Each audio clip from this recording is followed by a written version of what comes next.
Nope. No, no, no, no, no, no, no, no, no, no, no, no, no, no,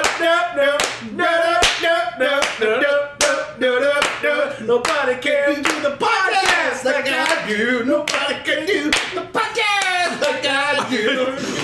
I don't know this song. You don't know that song? You never heard that before? No, who?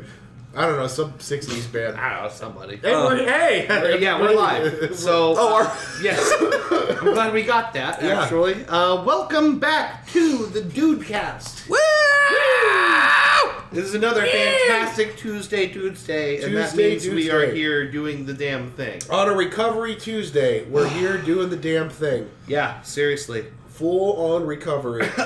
Seeing as Sunday night was New Year's Eve Yes. and Monday The party was of a lifetime. stay in bed all day Yep. for some of us, we are in a rocky shape. I Yeah, would say. at best. At best. At best. So welcome back. Today is What The is second? today? The second? It's the second? it is our first episode of 2018. It is, yeah. 2018. A new year, a whole lot of new ways that stuff can go wrong. A new year, a new table. While we're talking about it. New table. And New actually, let's just get right into why we're fucked, and I'll start. Because we are fucked because I am looking at all this shiny, gorgeous equipment we can't do anything with yet. Because the mixer isn't here. The mixer isn't here, but we have all these nice mic stands and microphones and pop screens, and it's all mounted to this nice new table. Drilled into the table. I wish- so it's not going anywhere. Wish you guys could see this. It looks super It looks professional. Really good. It almost looks like we know what we're doing. It really does. It really does. I just keep wanting to just put it in the microphone in front of my Right. face, even though it's not recording anything. Right. Just because it feels cool. Right. It does feel Like, cool. I've been doing radio since college. Yeah. Like I've been doing, the student radio, and then it's part of my job now. Were you part of Rookery? Yeah. I didn't realize that. Yeah, I was in Rookery for maybe 2 or 3 semesters. YSU's own Rookery Radio. Yeah. Which is probably still operational, right? Yeah. Yeah.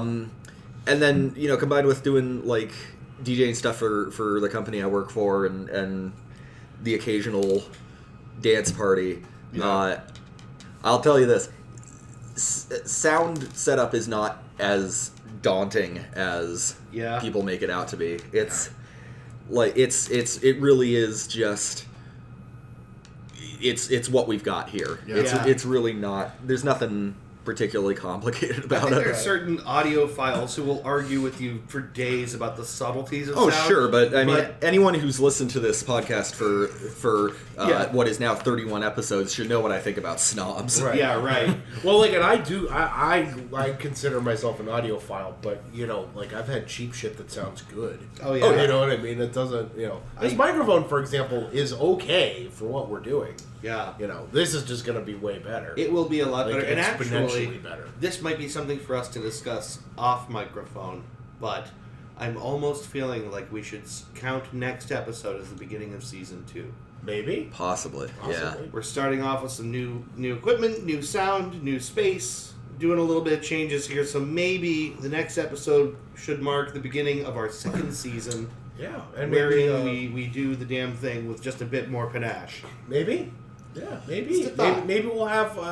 I have some requests from some listeners, so maybe we can do some. Do you really? Some interesting stuff. Yeah. All right. I didn't know we had requests. That's awesome. Yeah. So I guess I will just say that is why we are fucked right now, is I am so impatient, painfully impatient to get to the next phase of what we're doing here. And we're just, not until Thursday can we really do that. Yeah. But that's all right. That's all right. It's only Thursday. All right. I posit to you, gentlemen, of course, that we are fucked for many reasons. We are. Not just the one I listed. Would either of you prefer to tell me first why? After you, Mr. Oh, thank you. Yes, the chair recognizes the gentleman to my right. Yes. Recognizes the gentleman from New Hampshire. Yeah. the chubby fellow. What are you doing in here? This is Congress! We're fucked because, and look, man, alright, let me just get this out there. We live in Ohio. Yep. So I hate people who live in Ohio and have lived in Ohio their whole lives and don't know how to drive in the snow. Oh, and forget how to do it. It's back. And like don't know how to they're overly careful to a fault, and it fucks everything up for the rest of us. Yeah. But on the flip side of that, don't cut people off in traffic. Oh my god. When there's ice, like a solid 2-inch thick sheet of ice on the road. In fact, just don't do it ever. Right, yeah, ever. Yeah, ever. Especially when that person has bald tires. That's a bad idea. Ooh. And it gives me a heart attack. And it's just gonna piss you off when I inevitably hit you. I was leaving work when I inevitably mow you down. Right. Well, right. I mean, I was leaving work on New Year's Eve, heading to the party, and some asshole pulled out in front of me. No, it was the day before because I had to go get booze because I was worried I wasn't going to be able to buy booze. Right. The day of the party, so I was leaving work at 10 o'clock to go get Giant Eagle liquor store. Going to the liquor store on New Year's is a terrifying prospect. Yeah. You just don't know what you're going to walk into. Right. But I went the night before. Gable and I went to go get. They made a beer run the night before and stocked up. But I was like pulling out of work, and this idiot like just went right out of the parking lot of the Chipotle that's at the top of the lot. Yep, right in front of me. And then I had to hit the brakes, and I have bald tires. Yeah. I got my tires changed yet, and I almost ass-ended somebody. Yeah, you know what? Well, at that point, it's on them. It's on them. Rest assured that if all of you die, it wasn't your fault. Yeah, I'm not. Yeah, in a horrible 5-mile-per-hour collision. Yeah, I'm not a lawyer or anything, but I'm pretty sure you have the right of way, and he would be at fault if there was an accident. I would think so. Yeah, I would think so. Yeah, basically, whoever's already established the lane or whatever is the person with the right of way. If someone's entering the lane, then they have to wait. They have to yield. That's just the way it works. Yeah, and I know how much it sucks trying to turn left out of that Chipotle, but you gotta hold your goddamn horses. Or you can just take the long way and go around the back. Yeah, and then loop out by the plaza where there's a light. Because non-lighted left turns are bullshit. Right. Oh my god, yeah. Possibly the worst thing in the world. Yeah. I never make them. I never, if I can avoid it at all, I just do the... I'll go 10 minutes out of the way to avoid sitting at a stoplight where I have to cross 2 lanes in a turning lane. I've been in 2 accidents where somebody hit me trying to make a left turn. Not me driving, but like me as a passenger. Yeah. But people like making left turns and clobbering the car that I was in. No shit. People making left turns, so I just don't do it if I unless I have to. Yeah. But I try very hard to not do that. Over time, I made it a habit during certain times of the day when I'm coming out of Golden to actually make a right turn, then get into that left lane and make a left turn. So I'm only going against one side of the road at a time. Yeah. You know, it saves a whole lot of hassle. Right. It might look a little strange, but it's definitely easier than trying to cross the road. Both. Yeah. You said Golden, and I thought of the Golden Corral, even though it's not what you were talking about. That doesn't exist anymore, does thank it? God. No. Good. No, that's horrible. They, I've never seen a place that so callously passes off what they do as food. I know. And thinks they can get away with it. Yeah. I was there once a long time ago, and I was alone, which is a detail. Oh. I was sitting there alone with a book full of Philip K. Dick short stories, eating and reading, and I saw someone that I graduated high school with, and I was like, oh my god, I hope she doesn't see me. Yeah. It was super sort of just humiliating experience. Well, here's the thing. Alone at a buffet. It doesn't matter because she's also in a Golden Corral. That's true. Yeah. I didn't see anyone else there with her. Right. So she's also there in a Golden Corral. But, it doesn't matter if she's with anybody. The fact that she set foot in a Golden Corral. You hear from the Desperation Steak too? Yeah. Desperation Steak. Yeah, it's like real steak except it's terrible and you get it at Golden Corral. Yeah. Oh man, like everything I ever ate there was an approximation of a dish. It's like if you described food to aliens and then they tried to recreate it from scratch. Yeah, it's sort of like if you give a thing that can't like if you gave like a computer a bunch of paint and some brushes and told it to paint you something, it could probably put stuff on the wall that looked like colors. Yeah. But it probably couldn't recreate anything that you would call art. It's food designed by Cloud AI. Yeah. Big data brings you your dinner. Well, and then they remember it's like a lump of protein that's just been deep fried. A solid cube of deep fried protein. Reconstituted generic protein, beef flavored. It's good for you. It's good for you. Put hair on Do you your remember chest. when they did the chocolate fountain advertising? They were like, Yeah. like they did a chocolate fountain at Golden Corral. I remember that they had a chocolate fountain. I remember I got dragged there. One of my friends in high school Sinister, always loved Golden Corral. Sinister foreshadowing all the diarrhea you're gonna have Right, later. exactly. Yeah. But like, I remember my friend in high school always wanted to go there because we were always high. And Yeah. I was like, That's the only time it's nothing. acceptable. I want nothing to do with this. And I thought, like, we went in there one time and I'm like, well, let me go check out this chocolate fountain. Yeah. It is just as horrible as you expect it to be. Oh, I bet. It's like chunked up and just flopping chunky chocolate. You know Yeah, and what I like mean? full of things that some kid threw in it. Right, exactly. New at Golden Corral. Yeah. Hepatitis B. Someone lost a chicken wing off their plate. It's like, well, whatever. Staff will take care of it. I'm not going to touch that. It's not my Golden problem Corral anymore. and get herpes simplex A. You can't even cover that chocolate. Had to open Chocolate up herpes. had to open up a whole new ward of the hospital for people who went to Golden Corral. They call it the Golden Corral. Look at you. Oh my god. Yeah, no, I don't remember the last time I was there. It's been forever, and obviously now they're not operational. Yeah. But man, it was gross while it lasted, wasn't it, boys? Yeah, it sure was. Thankfully. You know it's what? done.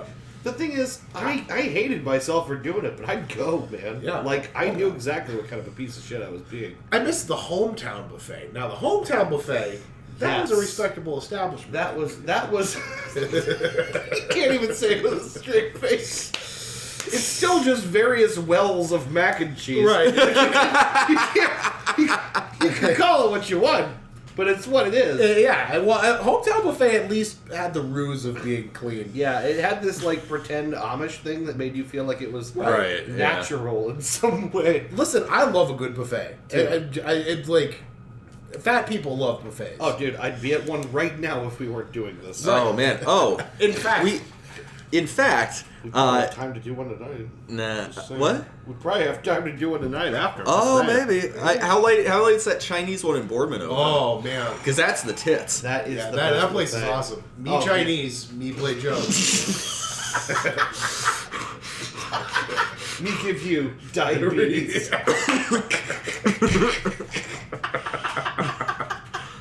Oh Lord. Oh God, sometimes I hate myself. I know. But yeah, no, that's the place. That's I think the it's place. Golden Buffet. Yeah. Is it Golden? Royal Dragon Palace. And it's Royal Buffet. Royal Golden Dragon Palace. Royal Happy Fun Golden Time. Palace Dragon Buffet Fun Time. Royal Happy Dragon Family Golden Palace Tom Cruise blue jeans. and Kung Fu lessons. That place is That's really good. It's great. really good. It's a great place. Well, you can go and just get like steamed salmon if you want. That's a great fucking option. It's great too because you can immediately and readily identify all the meat that's set in front of you. You know what you're eating. It's not just like your Mystery meat. yeah. It's not like your regular old like fakey little fucking takeout place. Yeah. I've got one particular place in mind where like you can look in the back and like there's a family of 8 arguing with each other as they just like dump meat into a fryer. Yeah. Like Just a big box with a question mark on it. Just going into a big vat. Acme Meat Company. Yeah. Yeah, no, that place is great. But enough waxing poetic about buffets. Ben, why are we Yeah, why are we fucked? fucked? We kind of went off the rails there. For I a know. minute. We're fucked because for the final 5 days of the year, the Orange Goblin pretending to be president was fucking golfing. Yeah. Oh, really? I can't. I don't know how to put it any more plainly than that. 5 whole days? For 5 days, Donald Trump was at his private golf course golfing. You know, you kind of want to give it to the guy. He's like, whatever, evil or not, stupid or not, something got done in his name. Maybe he takes a little vacation. Like, but I don't have a problem with anybody taking a vacation. I have a problem with somebody spending 80 days of their 365. Has it been that many? It has been that many. It has been, like damn near, just about a quarter, just about 25% of his time in the Oval Office has not been spent in the Oval Office. It's been spent dicking around playing golf. It's particularly ironic for a guy who blasted our last president over and over for golfing too much. Well, and like I always made the defense. He doesn't know what irony means. He's allowed to have a fucking vacation. Give the guy a break. You know, every president's got to get out and golf. Right. I remember talking to you once about the fact that Michael Moore did that fucking thing about 9/11 and one of the things is Columbine. Watch this drive. Yeah, watch this drive, and he's got a good swing. He has an excellent swing. He's got a really good swing. Excellent golf swing. He also, interestingly enough, threw one of the best World Series first pitches in the history of celebrities doing it. It was straight down the middle, right over the plate. Wow. We've talked about it before. Fucking 50 Cent couldn't do that. Right. He threw it like 15 feet to the left. Yeah. Well, I mean, we talked about that. Of all the presidents, that's the one, That's the one you want to have a beer with at least. Have a beer with it. Yeah. All policies aside. I mean, I want to have a beer with aside, Obama, too. Don't get me wrong. He's a genuine guy. Bush is the real deal. Bush, he was just I think you said when the episode we were talking about. Yeah. He's just a goof. He's just a fucking goof. Yeah. Yeah. I'm still not convinced he's not a bad person, but I would want to hang out with him. Of all the presidents in your life, which one would you want to sit down and drink with? Yeah, I mean, realistically, I used to think it was Clinton, but I don't think so. Honestly, probably Obama. Obama's my new one. I could talk about smart things like books with him. Sure. I can't do that with W. W doesn't read books. Yeah, that's true. And George H.W. Bush just tries to grab your ass the whole time. Yeah. I don't want him squeezing my ass while we're trying to have a conversation. Yeah. Male indiscretions. Yeah. But yeah, so 80 days out of the year, Donald Trump was golfing. That's amazing. Instead of being president. And again, like you said, we have Camp David for a reason. Sure. You got to get away once in a while. I get 3.5 weeks of vacation.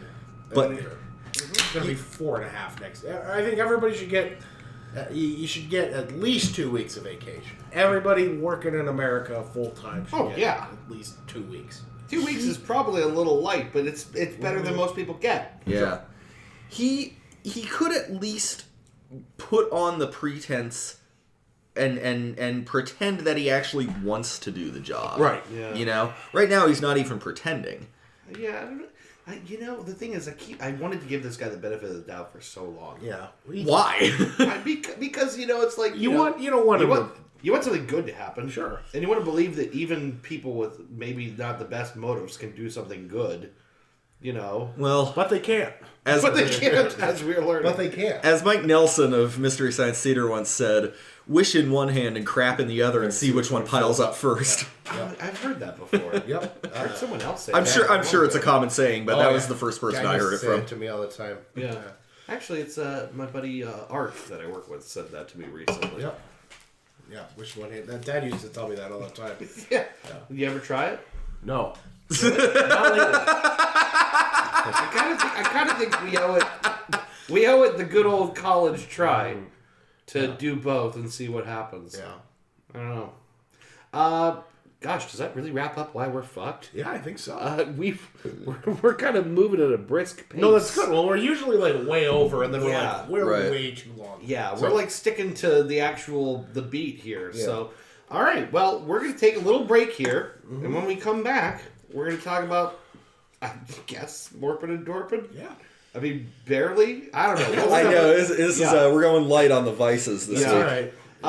We had plenty of those on New Year's. Oh God. Yeah. Oh God. Just to think of it. Just to think of it. Were you playing the Nutcracker Suite when I was did the March of the Sugar Plum Fairies. Yeah, it was a Bluetooth speaker. Drew was playing it through her phone. Yeah. I barely remember that. Really? I remember it, but like I just there's somebody following me. You're gonna really flip out when I tell you about the orgy. Yeah. Oh, great. No, that was okay. So to document this fully, what happened was that every time the liquor fairy here, who had a giant jug of Caribou Lou. By the way, how do you make that again? Oh, Dave, I'm glad you asked. All you have to do is listen to the song. Oh, okay. Jesus, I forgot. 151. It's half a bottle of 151 off in a jug, 1 cup of Malibu rum. Baby, that's what's up. Then you fill the rest of the jug with pineapple juice and it's cracking. The only defect's waking up like what happened. Oh, that's right. I like red light parties and fed right bodies at night. I'm sorry. Anyway, so every time, and this guy was like a hawk. Oh, yeah. Yeah. And I'm sitting there talking to people, and I meet his eye every now and then as he looks above and down his nose to see how much is in my glass. It's like some kind of liquor fueled Navy SEAL. Like he just strikes with precision when you least expect I wasn't him. fucking around, man. So I think it was Drew's idea to play the Nutcracker, the March of the Sugar Plum Fairies and I would follow you around with a Bluetooth speaker, just dancing behind you. Or as most of us know it, Song B from Tetris. Yeah, right. But yeah, no, God, that was a crazy party. It always is. It's my favorite. It's the only holiday I don't run screaming from. Yep. Yeah. It's the only one that I actually chill out. We had fun, man. It was a good party. St. Patty's, man. St. Patty's even, it's just not the same. Yeah. I guess we should just. I tell you to get the fuck out of my house, but this is your house. We should do St. Patty's. We should do another alcohol-fueled party. As the only Irishman among the gents at this table. Oh, excuse me? Oh, yeah, you are. That's right. I'm sorry. I don't know what you're talking about. I got a little bit Irish. I got this. Would you like a little more? Is it your penis? Yes. Oh, okay. Little small. I don't even know what day really small. St. Patrick's is. Just so terribly, my belly covered. barely there. Yeah. Just unsatisfying. You gotta lean right to show it off. Yeah. Anyway, St. Patty's is on a Saturday this year. is it really? Oh. Hey, we should do a thing.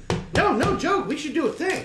Yeah. Why should we only have one slumber party a year, first of all? That's a great question. It's a fun thing. Everyone loves doing it. We can have green beer and eggs in the morning. Uh-huh. Oh, God. Let's seriously consider it. Because I don't know if I can wait a whole other year to do this thing again. Yeah. No. This is the best. I've been talking about that party for months. I know. And I'm still going to be talking about it. Yeah. It's great. It was great. We had new people here that hadn't been here before. We had a great... Everyone enjoyed themselves. Everybody had fun. Yeah, it was a super good time. We should do another one very soon. Yeah.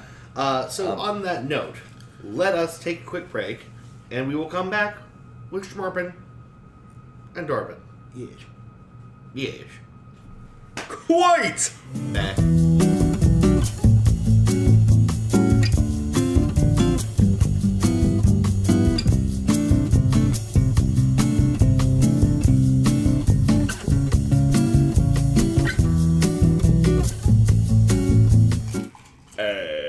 Welcome to Telemundo. Bienvenido al Telemundo! ¿Cómo está? Oh my God. Bottom of the bag chips. The good ones. The ones that all the seasoning falls down to. Yeah, sure. Man, I know this is not a new thought, but I would pay a lot of money for just the dust that goes on those Doritos. Sure. Seriously. It's incredible. I would sprinkle that on everything.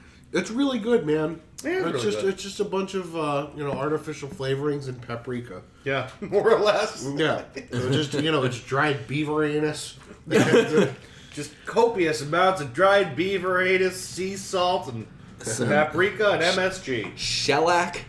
Oh God. Speaking of MSG, I bought a bottle of that, or a little shaker of that accent seasoning, because that's all it is.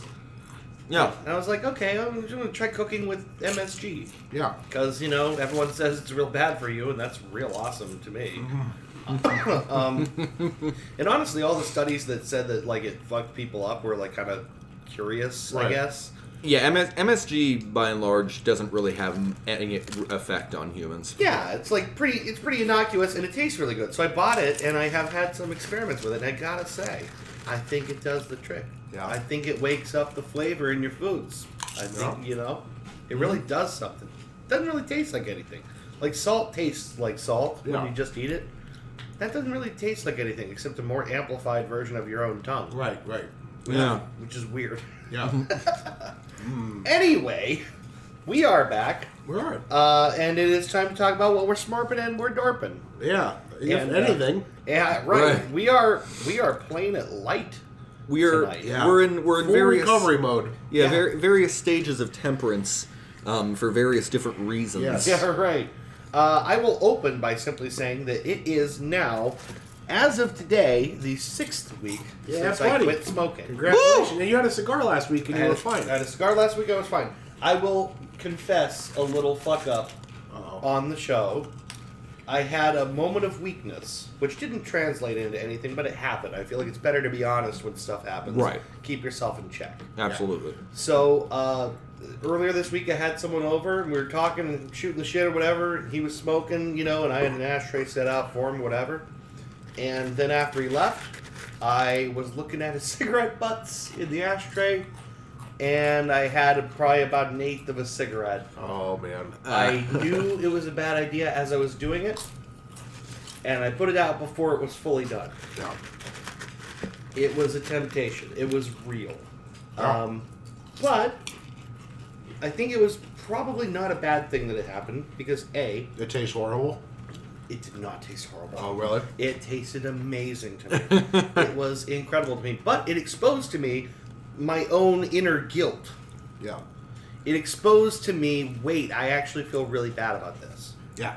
Which is something that I didn't totally anticipate. I thought I would just, enjoy it luxuriously and never talk about it. Yeah, except you took it out of an ashtray. Right. Well, yeah, but whatever. Every smoker has been there. Yeah. Yeah. We don't expect you to understand having not ruined your body. Yeah, Well, at least not in the way you're describing. Right. Yeah, it's... But no, I've been there. I've taken cigarettes out of an ashtray. Yes. So, yeah, no, I did. I had a little bit of a cigarette. I felt a little bad about it. I kind of just... And then after that, there were more cigarette butts. I didn't pursue those. I threw them away the next day, so they sat there. So I think I'm at a point now which is good, which is... I know I shouldn't do that. I might make a mistake again. I don't know. I'll do my best, but... Well, and the thing is, I still have those moments where I'll be like, just one cigarette once a year. Like, just one. Just one. And I know I can't. I feel like if I have a whole cigarette, if I actually sit down with a cigarette, I think I'm done. You're done. You're done. You are 100% done, and that sentiment has been echoed by every person I know who's ever quit smoking. Yeah. Because they all tell... I've had Look, 4 different people tell me the same thing. Yeah. You cannot have just one. And you certainly can't be in possession of cigarettes. Right. Because I'll smoke them. I will. Recently, when Mike was over, Mike DeMarco, who was at New Year's, a good friend of mine, came over, and he left his cigarettes by accident. Oh, no. He left a whole pack of Camels in my house by accident. I remember that.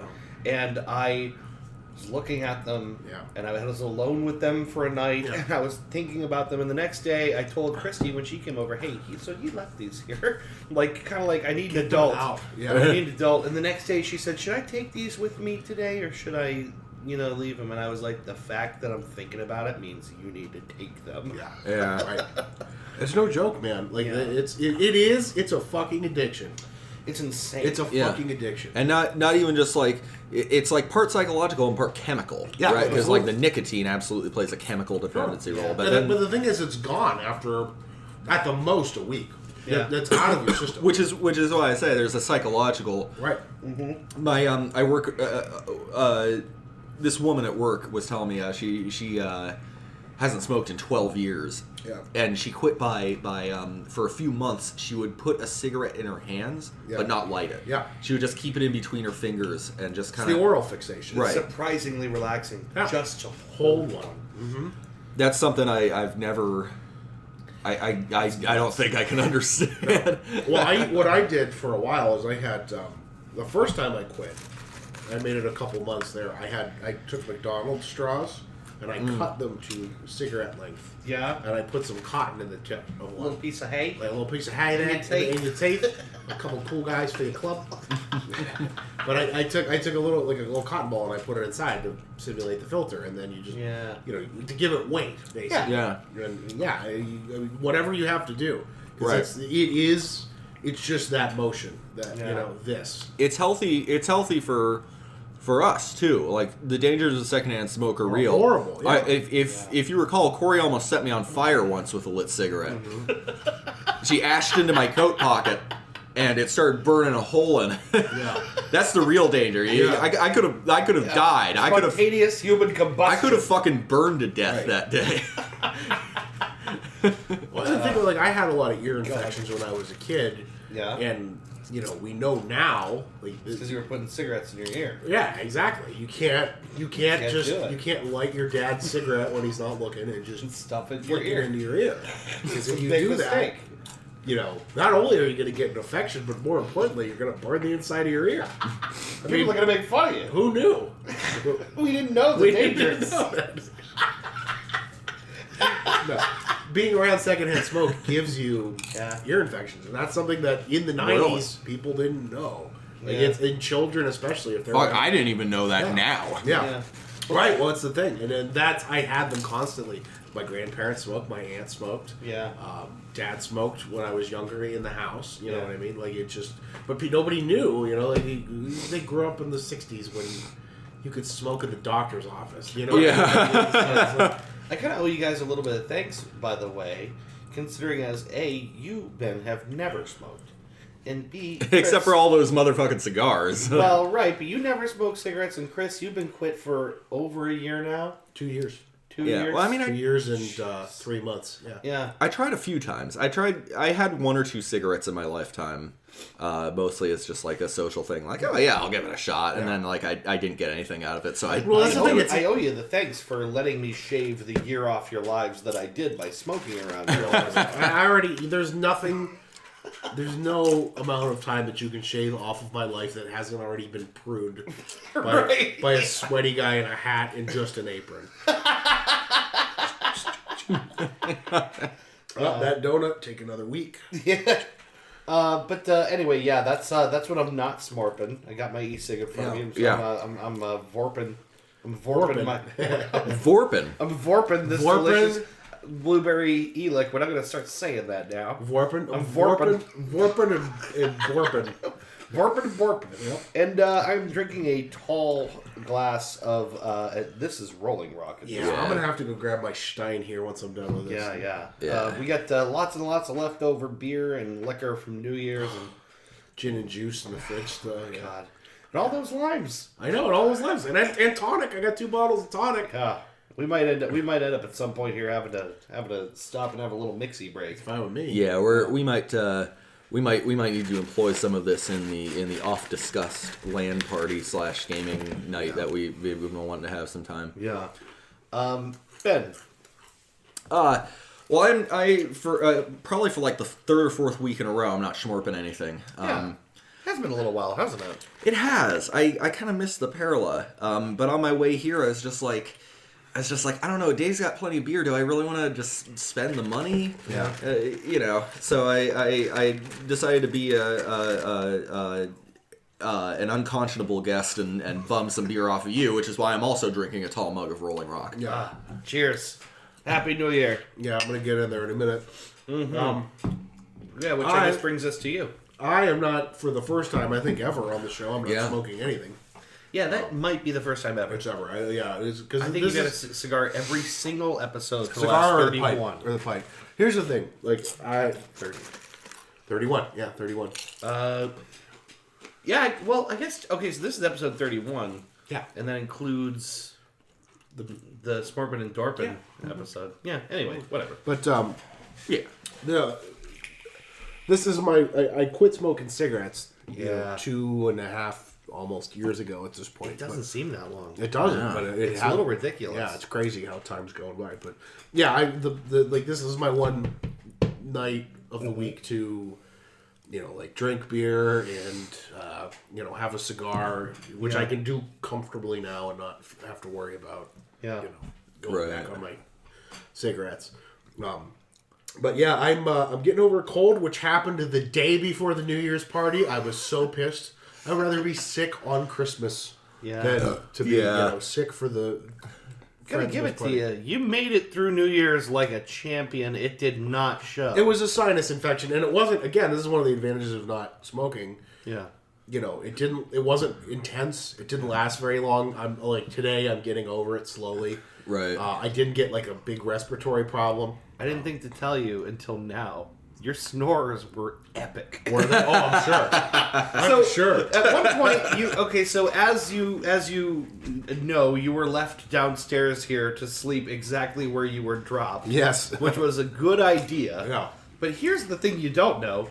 Whoever left you down there, which wasn't me, left all the lights out. Oh, okay. So I went to go downstairs for something, and I went, if he wakes up, he's in pitch blackness. And I looked at that and I thought, that's not great. So I came down and I hear this roaring snoring. Oh, yeah. And I kicked on the laundry room light because I'm like, I bet when he wakes up, he'd like to know where he is. I bet he would like to know where he is when he wakes up in the morning. I would know. Well, the thing is, it's bad enough because I was drinking liquor, so I snore anyway. Yeah. Booze makes it worse, and I'm sick, so I can't breathe out of my nose. Right. So it's just all... It was amazing, man. I felt like I could feel it almost. Not bad. Yeah, it was good. It didn't bother anything, but only when you sort of got to the kitchen, you're like, oh, what is down there? Oh my god. And is it going to hurt me? Wow. Yeah, I figured. Yeah. It was bad. But yeah, you've had this now since the day before New Year's. Yeah, it's finally alleviating. I'm actually getting the fever-breaking cold sweats right now. So that's awesome. Yeah, the whiskey's helping. Which I guess brings me to what I'm dorping. Yeah, talk about that dorp. I brought my own mug, my own honey, and my own lemon, and I'm drinking hot toddies. There's a bottle of Evan Williams over there. I Little lemon, sugar, lemon, Earl Grey. Yeah, I made a big 2 giant mugs of tea. I threw a shot of bourbon in each of them and trying to clear myself up. Hot toddies are the perfect respiratory reliever. Hot alcohol. Yeah.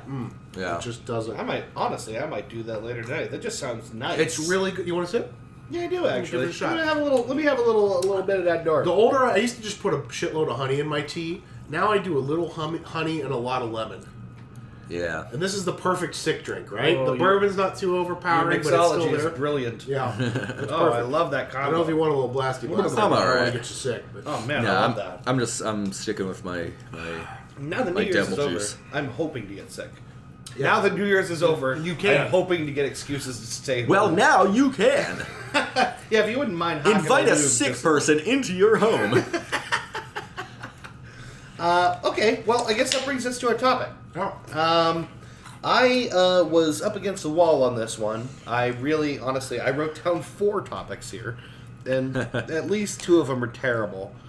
But I decided, okay, so this is now about to be the coldest week we have had thus far. Yeah. It's actually coming up on in the negatives for the next 2 days, I want to say. Yep. Before springing back into the 30s on Saturday. Thursday is supposed to have a high of 8. Yeah, right, yeah. And at its lowest, like -4 or something like that. Jesus. So I thought, much in the spirit of last week, where defying the cold, I decided we should drink Bud Light Lime and pretend it's summer. Yeah.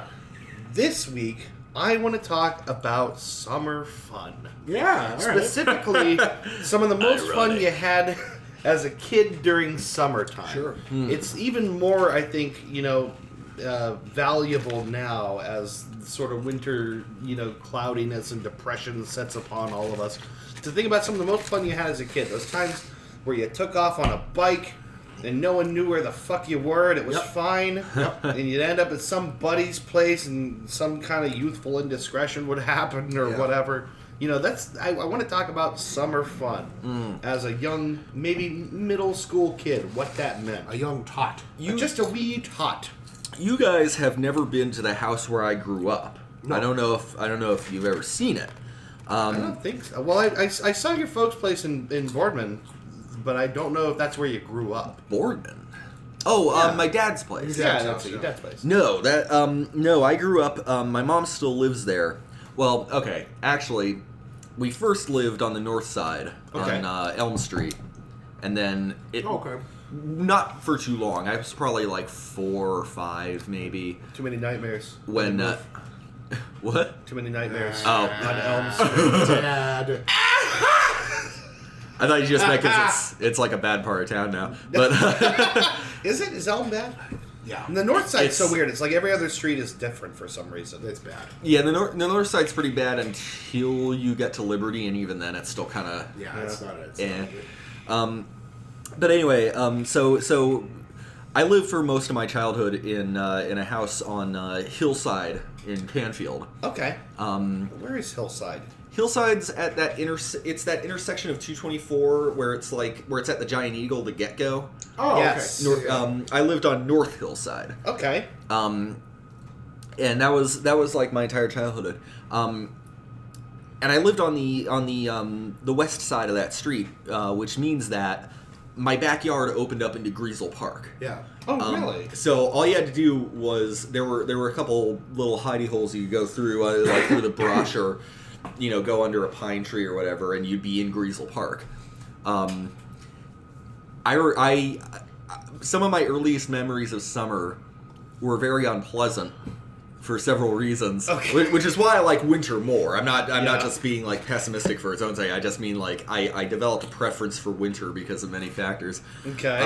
One being my hair grows out like a patch of weeds. So as a young kid with like this full shaggy head of black hair in humid summers, it's hell. Yeah. It's actual hell. Like it scratched my damn scalp off constantly. Yeah. The other thing was I haven't been to Griesel Park in many years. I don't think I've ever actually been there. They used to, when I was a kid, have a lot of wooden playground equipment. And so, of course, because like all this shit was built out of adult-sized Lincoln logs, it was a good place for bees to nest.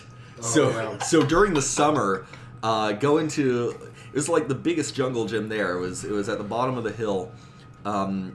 Going to the biggest jungle gym there meant that you also had to share that jungle gym with at least 2 to 3 nests of bees. Yeah. Just like swarming all around. Oh gosh. There's also a water fountain in the pavilion that only worked half the time. So if you wanted to refresh yourself, I had to go all the way back to my mom's house and get a drink and then run all the way back up. My point is, I definitely prefer winter, even like when it gets to Yeah. Because my theorem is this: it's easier to mitigate against cold than it is to mitigate against heat. Layers. Yeah, you can't run around naked, for God's sake. Right. You can cover up. It's a lot easier to warm up if you're too cold than it is to cool down if you're too warm. Yeah. I think you're right. But I mean, I'm sure I have some pleasant memory. My birthday is in summer. It's in June. Yeah. Yeah. Right. So basically, every birthday you ever had is part of that. Right, and the fact that it comes, it's early June, so it always came like right at the tail end of the school year. Yeah. So it's a great way to. It's a great way to just. Summer. That's nice. Yeah. My birthday is it's coming up here. It's the 19th of January. So it always falls like basically close enough to Christmas that like as a kid like we always celebrated it at my house, but it was close enough that a lot of people can be like, whatever, we already did things for him for Christmas, so whatever. My dad's is New Year's Eve. So it's like ass up against Christmas. As far as summer goes, I have a lot of fond memories of taking off on a bike. I don't know if you guys did a whole lot of this as kids. Yeah. I did. I remember having epic bike. Oh no, I'm not even gonna talk about bikes. How about this? Rollerblades. Hell yeah! I was just gonna say, I ran the gamut of childhood transportation. I had that badass trike with water guns in the handlebars. Oh, I had a bike. I had rollerblades. I had a skateboard for a little while until I gave up on learning how to use it. Razor scooters. Yeah, the Razor Dude, scooter. My Never had one. my brother had one. They were the shit. My brother had Alec and I had Razor scooters, and they were the shit. I think mine. I wore it out, like the handlebars, the foam handlebars ripped off. Yeah, and yeah. I just like grip taped them to Yes. make it look cooler, and yeah, it looked gnarlier. yeah, dude, it was fucking dope. It's like a fucked up guitar. It's like this shows that it's been loved and used. Yeah, right, exactly. Well, and I used to know a couple tricks on it, which is really cool. Could you do that thing where you skip the thing around? I could go on one wheel and flip the whole thing around. Ah, nice. Yeah. So you like pivot off the. Right. That's pretty sweet. It was pretty dope, man. I could stall on it. It was fun. I have memories of this is probably the most embarrassing and nerdy thing that I ever did. But it was in middle school, and it was when I was like beginning to really like writing, and I had this Smith Corona typewriter. Oh, sweet. And it was in like a little case kind of thing. Yeah. And I remember taking off from my mom's house on rollerblades with a humongous, heavy-ass Smith Corona typewriter and going to people's houses and writing things with them. And that was like, that's like, when I picture, I'm like, okay, picture I'm like now, like me, encountering that kid, driving past him. You're doing. I'm going, what the fuck? Do you not know anyone with a car? Like, could you not bother anyone for a ride? There's this thing they have now called notebooks. Yeah, right. It's like the whole notion of this will never happen again. It'll never happen again. No one will need to rollerblade a typewriter to their friend's house ever again. You said nerdy. I think you mean cool as fuck. It felt cool. Dude, I could hear the panties dropping right now through this microphone. Oh, speaking of acts of panty dropping greatness, I remember we were taking turns running down because our road eventually goes up a hill, hence why they call it hillside. And we were taking turns running or skating or whatever we could do going down the hill as fast as we could. I did the fucking anime run with my arms behind you. Nice. And I get to the bottom of the hill, and my brother's like, "What was that supposed to be?" And I'm like, "Oh, it's it's just a thing, Oh my god, buddy. It's like I feel like this time in your life is so rich and dense. Yeah. Yeah. You know what I mean? Well, here's the thing. Like, Every frame is so dense. it's so just got dense. so much going on. Every single shot has an effect in it. It's just his single way of shot trying to is tell fake. the best story he can. Oh my god. No, I grew up. I don't know if you guys know this. I grew up literally 2 houses down from my best friend. Like I do know that. Yeah, Alec was. There was one house, and to my right, there was Alec's house. So like, we were. I mean, from the youngest of ages. I was 2, he was 3. Oh wow. And I mean, it just it was my oldest friend. You know what I mean? And that's amazing. You said that before, but I didn't realize exactly how young you guys were. I mean, like little kids. We've even talked before about like you guys taking off or whatever and scaring the shit out of your parents. Oh or whatever. God, yeah. Yeah, Oh, like Superman City. Superman City. Yeah. Yeah, that's right. But I completely forgot you guys were that young. We were right. I mean, like little kids. Yeah. And I mean, there's so much. He had a trampoline in his backyard. I remember. Trampolines were the shit. I know. And my parents would never let me have one. Yeah, I wanted one badly. So I bad. never got one. I told my mom, and I'm gonna fucking do it.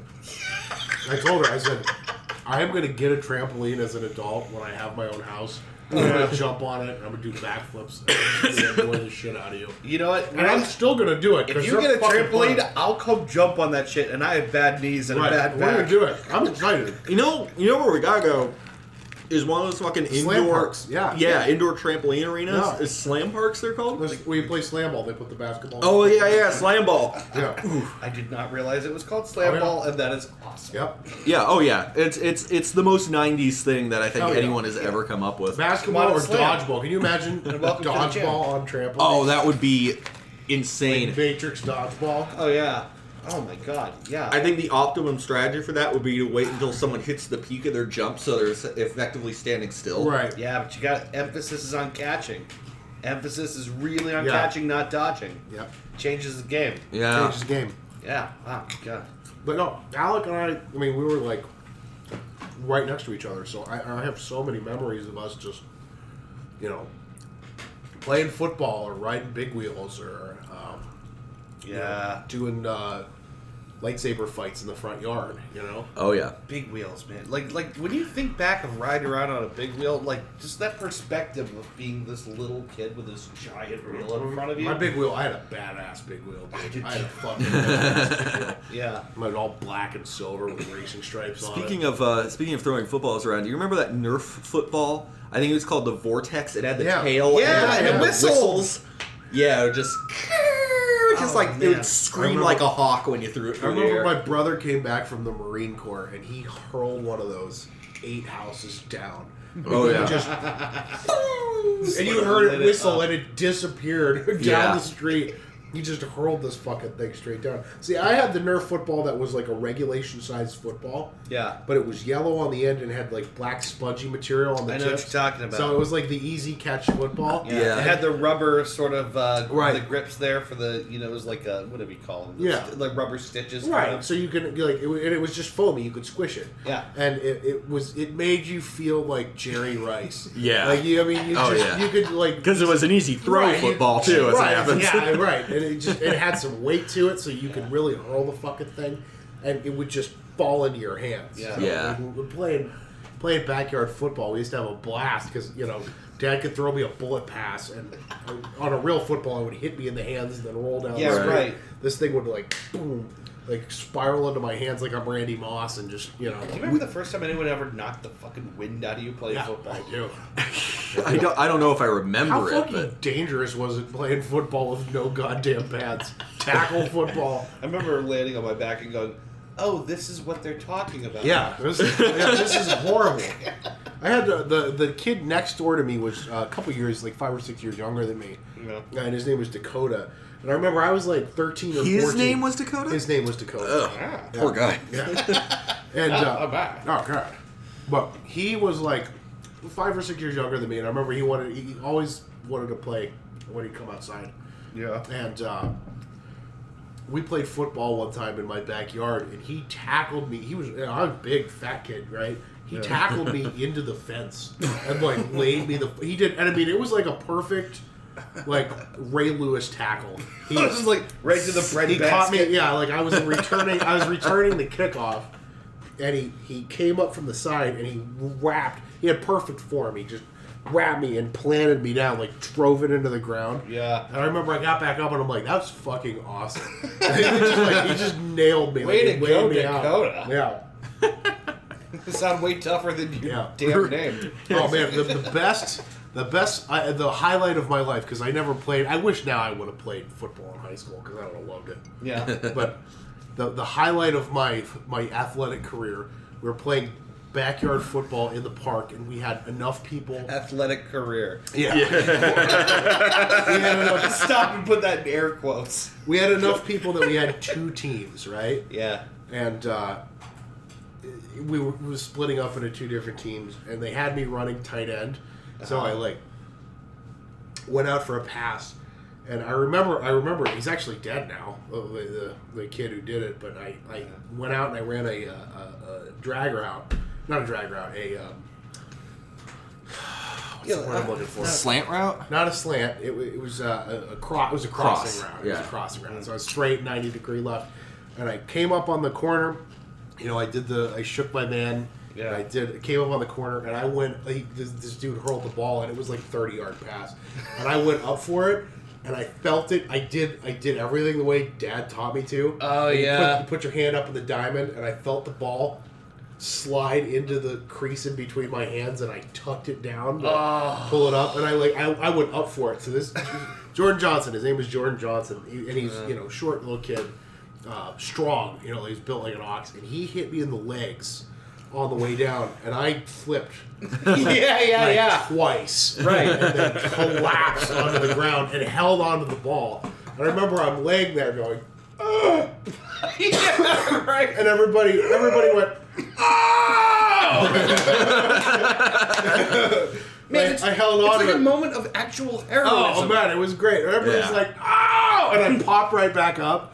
Yeah. And I was like, I'm fine, I'm good. Trying to shake it off. But it was like, I was like trying to play it off like, I got this. But inside I was going, I feel like it was just the coolest I just fucking thing pictured ever. so clearly. Like my mental Well, like image me, of this is fat so guy, perfect. I went up, man. Like I went way up for this ball. Listen, you keep going on about being a fat guy, but I know you and I both used to be pretty thin when we were younger. Yeah. By Like comparison average. to now. Yeah, right, exactly. Yeah, like around average. Yeah. I mean, I don't know. That's another thing is, that, I guess part of what got me on this topic, thinking about this, is that, like, those ordinary moments of athleticism that aren't really athleticism exactly, but it's just like being able-bodied, maybe, or like those mark my, middle school years. It's nice to think about them and to think about doing stuff like that again. I would love to learn how to play hockey. I committed to a full elbow drop in a playground fight once. Did you I really? think that was a good act of Nice, athleticism. that's the coolest thing ever. No shit. I think that was a good act of athleticism. I got him right in the rib cage. Yeah. What hurts like precipitated shit. this? What's the story on that? I was in timeout for something else, and this kid wouldn't stop giving me shit for it. So you elbow dropped him. I decided timeout was over, and I chased him down, threw him to the ground, and elbow dropped him. Macho Man Randy Savage. Yeah. God, I never really got in a lot of fights, right? I didn't either, yeah. The one that I remember Oh, too many. is still embarrassing to me. It took place in the locker room in middle school. There was a kid that I don't know. We didn't have a reason to fight, but we pissed each other off somehow. And it was after gym class. We're in the locker room. We're both in our fucking underwear. And we're shoving each other in the lockers back and forth. And afterwards, now that I think about it, I'm like, that's weird, right? Yeah. You'd be like shoving a guy into a locker in your underwear. It's a little weird. At least a little homoerotic, right? Step to me, let me suck your dick. Right. Remember that episode of Archer Yes! with the black Jewish guy? Yeah, right. Archer goes to file a complaint with Pam that their penis is touched. Yeah, right. Yeah, what you should have gone with there is Sammy Gavis Jr. Where did this happen? Everywhere. Balls and shaft. Yeah. Oh, you mean where the building? I never had a lot of fights. I kind of feel like I missed out a little bit. I should have I didn't fought either. with more people. No, I was too chicken shit. But I got in a couple. Yeah. You know, I I get along, some of the fights I got in were justified. Honestly, most were not. Yeah. I was not a well-behaved child. But we are forgetting the greatest of summer outdoor sports, which is of course Foursquare. Yeah. Oh my god, I haven't played Foursquare in forever. Right? I barely I don't ever even played remember how to play Foursquare. it. So the thing about the driveway at my house, and I think my mom as no, maybe she hasn't. I don't know. The driveway was not one single contiguous piece of asphalt. It was several different square slabs. I'd say they were probably about 5x5 square. Okay. And so that gives you the perfect dimensions in which to play Foursquare without needing any chalk. Clearly delineated lines. Gotcha. It's all built there for you. It's right. It's built into the surface. Yeah, so our driveway was Foursquare central for the neighborhood. That's Nice. awesome. And talking about it now, I think my favorite thing about Foursquare is the fact that like all the rules were just meaningless. Right. You could introduce new rules, new moves. Remember the cherry bomb where you had to just No, the slam thing it is, into the ground? I don't remember how this game is played. I barely remember. So it starts. I know that there's 4 squares in a Right. big square, but I don't know anything else. It goes. I think we did clockwise. In the there's like a queue of other players that have to wait to get into the position. Sure. Like a batting lineup or something. Right. So in the initial entry position is Jack, and then there's King, Queen, Ace, going clockwise. Ace gets to decide the rules for like each round. Whoa. And it works kind of like tennis. You're out if the ball bounces in your square and you can't bounce it back. Yeah. Goes in your square and then goes out of bounds or bounces twice. So if that happens, you're out. everyone behind you moves up a square, and the next person in the queue comes into the jack position. Okay, so what kind of rules can Ace come up with? They can forbid certain moves and technique, like the cherry bomb, where you just overhand drop it. You overhand slam it into someone else's square. It goes up in the air, and they've got to field. Gotcha. Are they allowed to leave the square to bat it back? You are. There's some kind of code word though for like if you have to catch the ball, you have to shout the code word. I can't remember what it was. But like you had to catch it and then put it back in play, but you had to shout the word first. I can't remember how it worked. Okay. But there's all kinds of different. If you do any special things, like there's one where you bring your arm back behind your back and then whip the ball at someone. You had to call out what you were going to do before you did it. If you didn't call it out, you were out. Interesting. All sorts of weird things. I feel like I would play this game now. It's fun. Honestly, it sounds like a lot of fun. If I could get myself Think about all the to fucking move around, Yeah. I would play this game now. all the cool games that kids came up with, right? Yeah. Bullshit. I remember we used Yeah. to play cards at my grandma's house, and my grandma showed me how to play poker when I was like 3. Mm-hmm. So like we were always we'd play penny ante poker. So you get your coins, and we'd all sit around the table for 6 hours and play cards. Yeah. And I remember bullshit was something I learned how to play in school. And I remember, like, bringing Bullshit's that... a great game. It's a great game. I remember bringing that home and telling them the rules, and they're like, that's actually really fun. So we would always play bullshit. Yeah. I felt so proud as a kid that, like, I brought that home to them, and they were like, yeah, that's awesome, let's play. There is something a little concerning about children deriving a lot of joy out of learning how to lie to people in their face. Yeah, right. But I love that game. It is important. There's a certain... This is like a childhood development thing. There's a certain age, I think it's like maybe 5 or 6, Okay. where a child learns that other people perceive the world differently than they do, and so they learn... it's like a theory of the other, or like a theory of Right, mind. Is right. it called theory of mind? Is that what it is? Yeah, theory. I think it's theory of the other, actually. I don't know. Mind of Mencia. It's But- the mind of Mencia. That's right. It's the mind of Mencia. Yeah. I'm not sure if the microphone caught that, so I had to repeat it for them. But Carlos Mencia. But when they get to that age, they realize they can come up with their own truth, quote unquote, and right. they learn to lie. Yeah. Yeah, it's like it's an important part in like the I think actualization of a person. I think it's theory of mind. I think it's earlier though. I think it might be like around 4. Children learn that other people experience the world differently than they do. Yeah. It's still kind of amazing that ever happened. I know, right? Like childhood development was like one of my favorite things to take in psychology. Yeah. It was. It's crazy how quick they develop into people.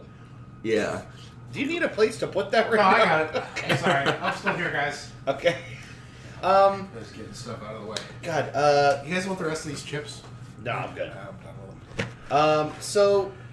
Okay. So I was gonna say another thing that I remember doing vividly as a kid was taking bike excursions to get food, like to go to like. Oh, yeah. Where like me and I had a buddy that lived up the road from me, and I remember taking off more than once when we still had a Hardee's in Austin. Oh, yeah, man. Hardee's, man. Shit. Is that the one with the star with the shit-eating grin? Yep. That's the Carl's Jr. of the East Coast. Oh, okay. Yeah. And I remember, oh my god, I remember when we still had a Hardee's, and I think the Monster Thick Burger was brand new. Oh, wow.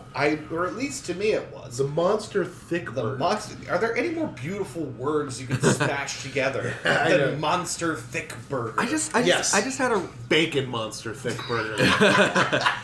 I just had a really random thought. Do you guys remember the Ground Round?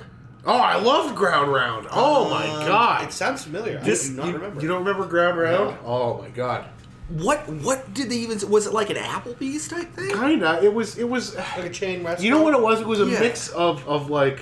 And I'm just going to say this, too. Do you remember Ponderosa? It was a mix Right. between Ponderosa and Applebee's. Oh, basically, okay. Ground Round. So yeah. like Applebee's, but with food poisoning. Yes. They had this really I love garish... Ponderosa. They had this really garish fucking green and yellow Yeah, color scheme yeah, going on. right. Dude, no, Ground Round was. They had shit. clowns. Clowns, yeah.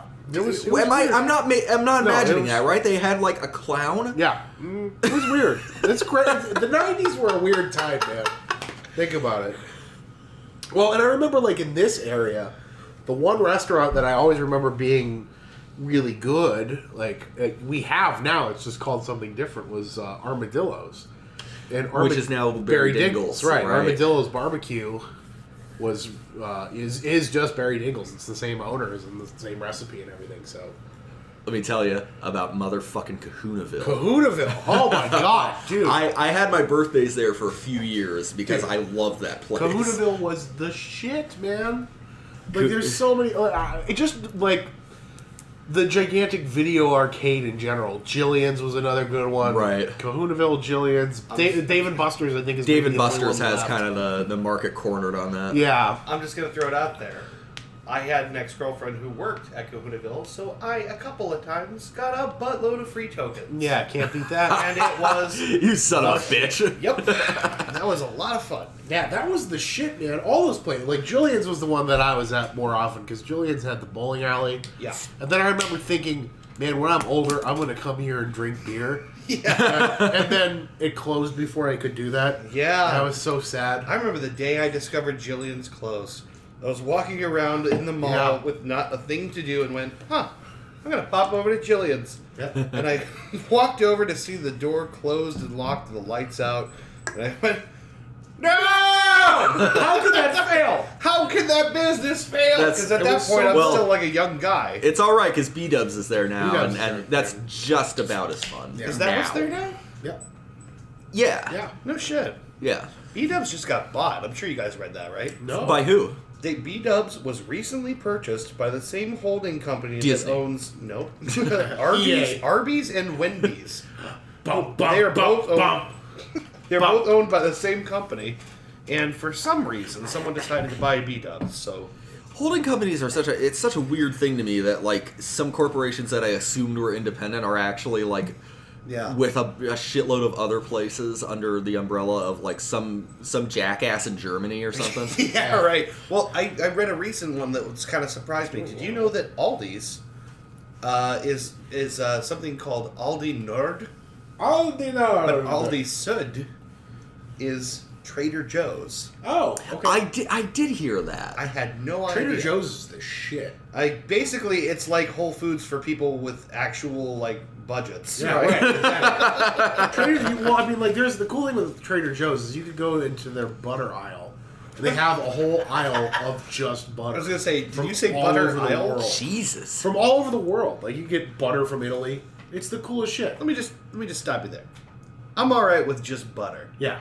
What in the world am I going to get out of multiple butters? Please enlighten me. Nothing. It doesn't. It's just cool. Oh, okay. It's just. Don't take all the fun out of this. They have a whole aisle of olive oils. They have. Do they taste different, the butters? I don't know. I was just thinking it was cool. I didn't buy any. I just got Country Crock or whatever. I just think it's cool. Why do you have to ruin this for me? No, I'm just asking. Because honestly, that kind of thing I do get into. Yeah, it's cool. It's fucking cool, man. Jungle Gyms in Cincinnati, which I will probably not get to see again for a very long time because my friends just moved back. Yeah. Has an enormous section of cheese. An enormous penis. It has a big, fat, swinging dick right down the middle of the store. And if you dodge it on the way in, you get $10 off. Oh, nice. Yeah, it's pretty I great. can dodge that dick. Yeah, you think Dodge that dick! No, yeah. Gosh, I didn't even pick up on the Hardee's story, but I just remember when I was in middle school taking bike rides down New Road. Yeah. Which is not a place you should be on a bike. No, nobody should be on a bike on New Road. You should not be on a bike on New Road because people don't pay attention anywhere, let alone on one of the 3 busiest roads in the town. Right. And especially not if you're in middle school, and double especially not if you're, an uncoordinated dummy like me. Right. But I remember taking bike rides to go just to eat a monster thick burger. Oh my god, dude. Just to take the time to go and have a burger. It was ridiculous. It was the size of my head. I mean, I'm like 13. It's like, you shouldn't be eating this. Well, I mean, but come on. I mean, you can be eating McDonald's at 8, but they still make Happy Meals. Yeah, right. Just for reasons. A big basket of poison that you give your kids when you want them to shut up for a while. I think that's really what it is. I think the Happy Meal exists to silence your children. Exactly. Yep. Yeah. Now, summer activities. Also, I already talked about Foursquare, but how about? Do you guys ever play flashlight tag? Yeah. Oh my god, I haven't thought about that. Pitch black summer nights. God, that's another thing that probably doesn't happen anymore because everyone's helicoptering their children. Sure. I used to play. This was in like middle school and well into high school actually. Yeah. And it was around the time I started getting into Splinter Cell. Ooh. So I got really fucking good at flashlight tag. Yeah. Yeah, I would actually seriously pick up. You'd sight a flashlight. No, I would actually while I was hiding, I would actually pick up acorns and pine cones and shit and throw them as a distraction. I got really good. That's too cool. I remember. Do you remember TV tag, which is even dumber, possibly? Yeah, I remember TV tag. Oh, that sounds tag. Really familiar. Remind me of the rules because I remember playing this. The rules of TV tag are very stupid, but it was a lot of fun to play anyway. So it involves you and your friends playing basic tag, except that at any point, someone who is being chased by it can stop, make a square TV shape, and yell the name of a TV show, and then they're safe until they decide to move again. That's right. So you just stop and pretend to be a TV and say a TV show, and you're fine. That's the dumbest It's so stupid. I remember that. I remember in school, Mitch, Tommy, and I were the tag guys. That's what we did. Yeah. Was play tags. Tag's great. And we used to get massive games. I remember we used to play at Watson Elementary on that brand new Jungle Gym set that they had. Yeah. It was new when I was a kid. Blue metal was always base. That was the rule. I remember when they got that. I was there when they got that. Yeah. I think I might have been in 3rd or 4th grade. I was there when they got that, so I was way. You're probably in my yearbooks. We're gonna have to go back and look at those. I have them at home. I have one. I think at least we should look at the yearbook. Look at it. I have one of my last, or do I have it? Maybe I just have middle school yearbooks. We're gonna have to go look. Yeah, we're gonna have to go look. But yeah, I remember when they built that. I remember how cool and exciting that was, and I remember the first thing I thought was that it was so much like. What is it in Boardman there? The Kids Zone or whatever? Town, yeah. Kids Town. Yeah. Yeah. I remember how cool and exciting it was to have a new playground. Yeah. Well, and let's get this out of the way now because Ben and I found out years later that we used to play together at Kids Town. That's right. When we were little kids. We might have talked about that on the YouTube show. My aunt worked with your mom, which was right. Really, yeah. And there were times when we played a couple times together at Kids Town. Yeah. I vaguely remember it. Vaguely. Kids Town was rad as hell. There are a handful of things I remember about Kids Town. I remember the little glider thing that it would never go. You had to constantly shift your body to get the thing to fucking move. Yeah. The chimes I remember. Yeah. And the tic-tac-toe board. Tic-tac-toe, yeah. Were the chimes giant and had a wooden pedestal base that you could swing around?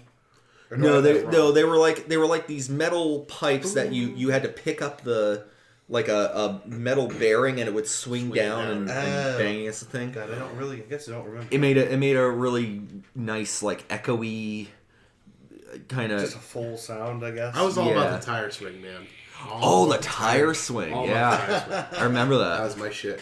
Oh man. Tire swing, but that playground was now the tire swing was laid horizontal, right? Correct. It was suspended by 3 chains. Yes, there was 3 chains around it, and it was laid. So it was so you could sit on the tire. Yeah, it was tire swing plus. Yeah, it was we had multiple kids on one tire swing, which is super dangerous. but that was the part because it was big and there were lots of places to hide. So whenever you play tag, right? Sit there, that was the coolest park. Yeah. I want to take a slight detour on this topic. It's the coolest park. It's still around. It's still, yeah. We played Pokemon Go there, not even 2 years ago. Slight detour. Talk about summer crushes. Is that a possibility? Yeah. Summer crushes. Do we have in us God. summer crummer such? Some crumping? Do you have some crump? I mean, if you insist, I'll crump all fucking night if you... Can you crump with me? No.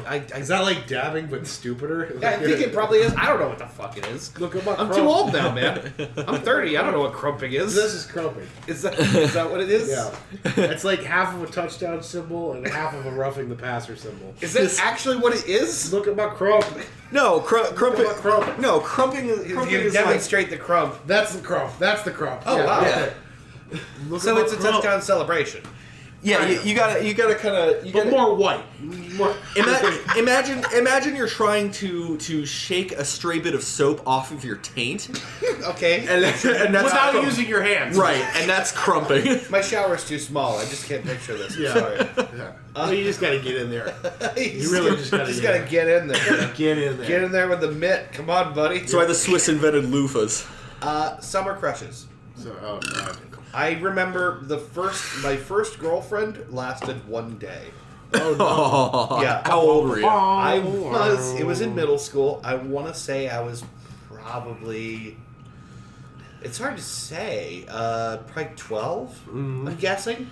And it was not my decision. Old enough to find the big- clit, am I right? Know what I'm talking about? Jesus Christ! No, it's okay. I was also 12. But no, that didn't happen. That did not happen. Let's be clear. That did not. That never happened. Let me be clear. I never found it.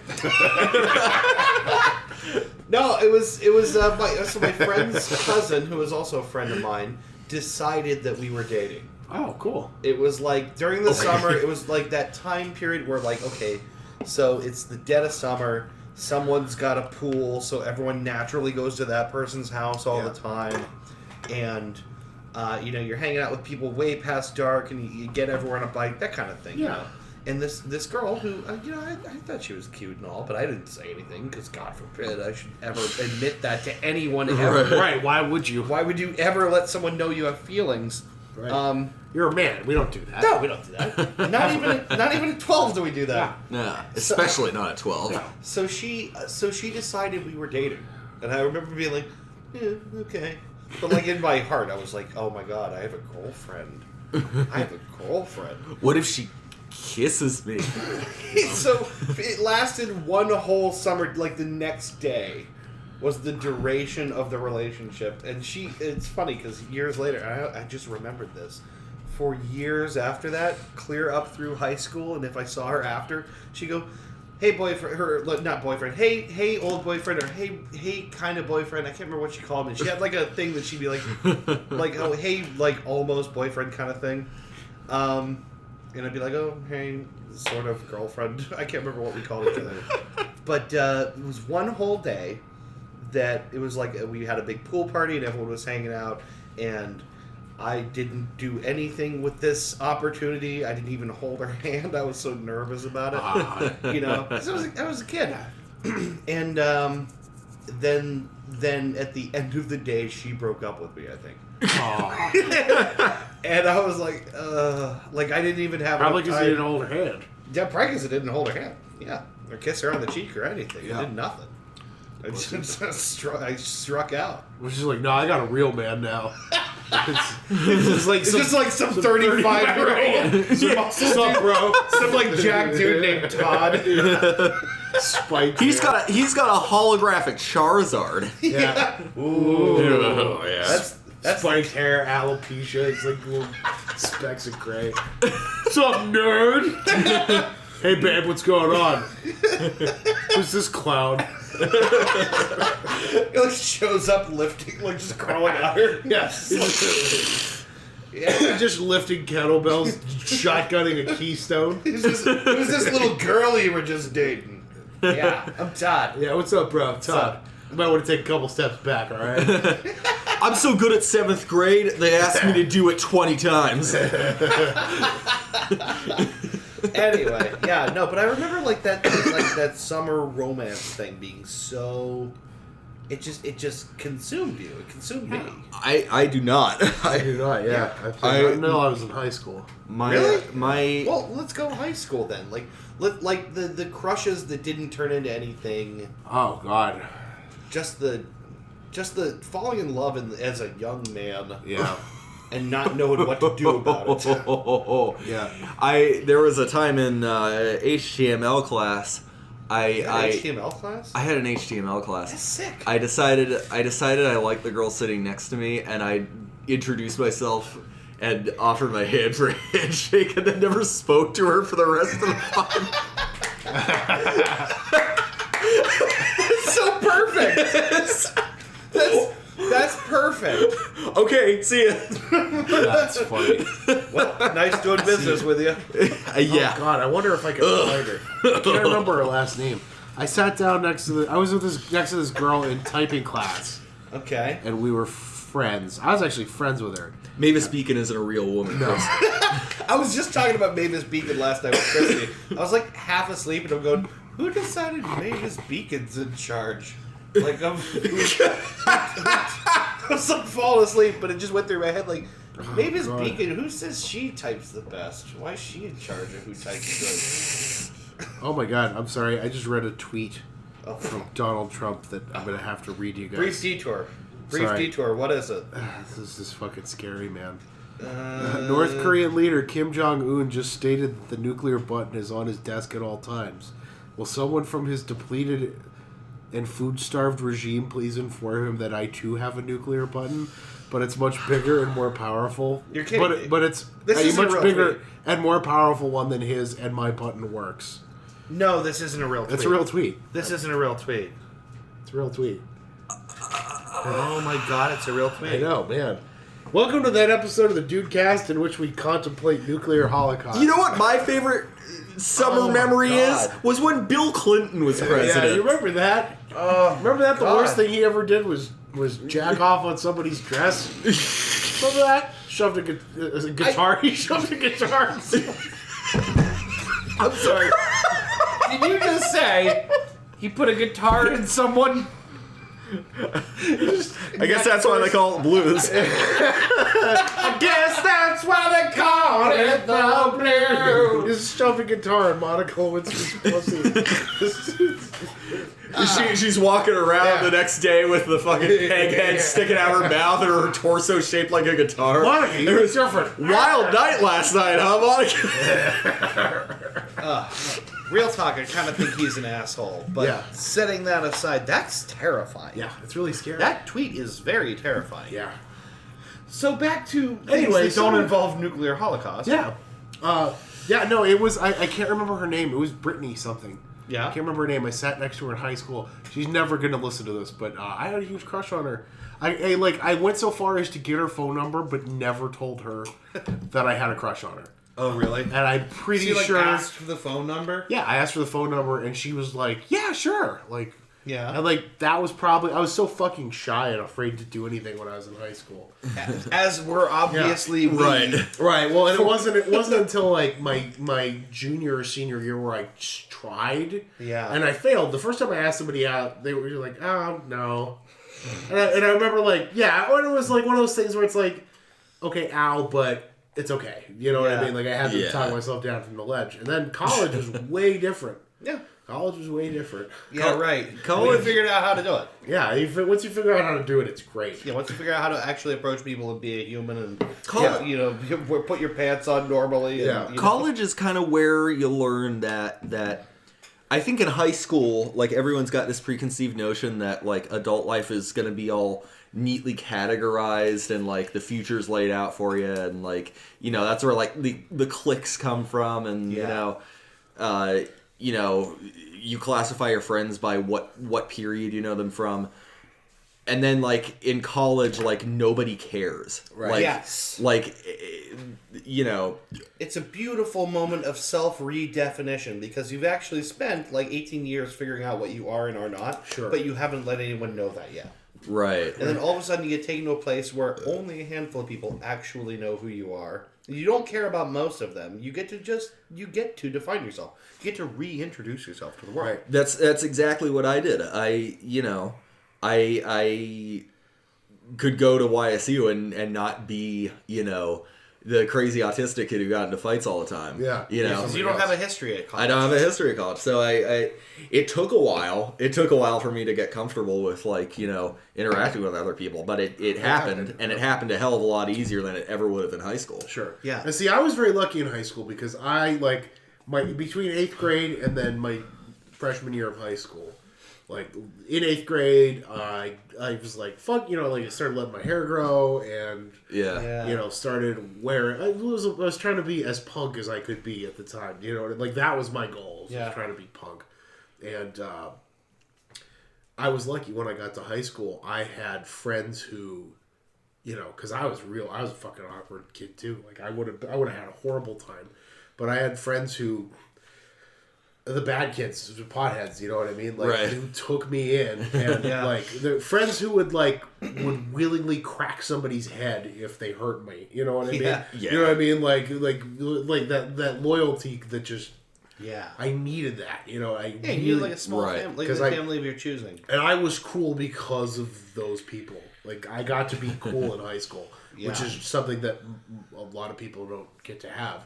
Right. High school is basically the worst time of my life. Nobody, you know what I mean? Like, nobody, I think, whoever says those are the best years of your life can suck a fat one. No, they're lying through their teeth. It was the worst time of my life. When it's good, it's bad. They're trying to convince you of a lie so that you'll shut up about homework and just keep going for the next I'll never lie. years. It was the worst time of my life, and I had an easy time in high school.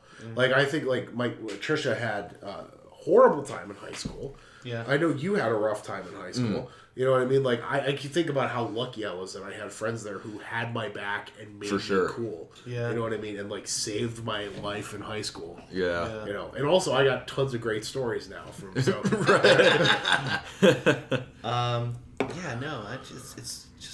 It's so funny how afterwards, after high school, all that stuff just kind of blends away. Doesn't matter. I remember my parents telling me, like, I was telling them something like, oh, my friends are going to be the friends that I'll have forever. Now, meanwhile, I've gone through 3 stages of my life with friends. Yeah. I lost them all once, and then I lost a different group of friends a second time, and this is my 3rd group of friends. Do you know what I mean? Like, this collective here. Wow, I think me too, actually. Yeah, you get them and then you lose them, right? Yeah. You know, yeah. But you know what? Here's the other thing, is that those groups of friends really do coincide with, like, you have, like, people in middle school, or you have people in high school, or you have people in college. But generally speaking, they correspond to where you are and what you're doing. Yeah, sure. And once you're an adult, right. and I mean, none of us work together. None of us go to school together. None of us have anything that ties us together except that we actually like each other. seeing each other. Yeah, exactly. And that, I think, is the difference. I think that's why so many of those other relationships end, and why this one so far hasn't. Everything else gets brought together by circumstance. Yeah. And at some point, you are responsible for choosing what people you keep around. Right. And that takes knowing who you are, knowing the kind of person you want to keep around. Yeah. Right, exactly. And what you want to do together, right? Like, I mean, this thing that we're doing right now is... Well, it's an exercise in an attempt to maintain that. And documenting our friendship and having something that we do together that we love. And it's... I don't know. It's nice. Yeah, it is nice. I lost everybody. I remember my parents telling me, like, Dad sitting on the couch across from me going, like, enjoy it now because you're not going to have those friends. And you're like, fuck. And I said, you don't know what you're talking about. I was like, Dad. And he's like, and I remember my mom walked into the room and he told me, he's like, I don't have the friends. I have none of the same friends I have in high school. I haven't talked to any of those people in years. I remember my mom telling me the same thing. Yeah, and I remember Mom walked in and he's like, hey, Pam, you have any of the same friends you have in high school? And she's like, no. And I was like, you guys are crazy. You don't know. You know, and they were right. You know, It's one of those things when you're a kid, you just don't, you don't get it. But I understand now. I understand why. The brain doesn't completely develop fully until the age of 25 in a human being. Oh, that's sad for me. Really? So like. I think they say men and women develop differently too, right? Maybe women are a little ahead of men. Yeah. It the point is though, like, you really won't know shit about shit until you're an adult, and even then, 10 years from now, we're not going to know the same things. Yeah. Or we're going to know more things than what we do now. I'm a different person than I was when I was 16, but I'm largely, I think, pretty much the same as when I was 20. The only thing that's changed is I've experienced. It's funny, you like your growth as a person, and this might be a bummer or whatever. I don't know if it's what you can make of it, but it seems like there's a taper off. Yeah. Where like the amount you change in 5 years when you're really young is like incalculable, Right. and then it dips off a little bit the next 5 years and the next 5 years, and you start to just kind of ease into who you are. Yeah.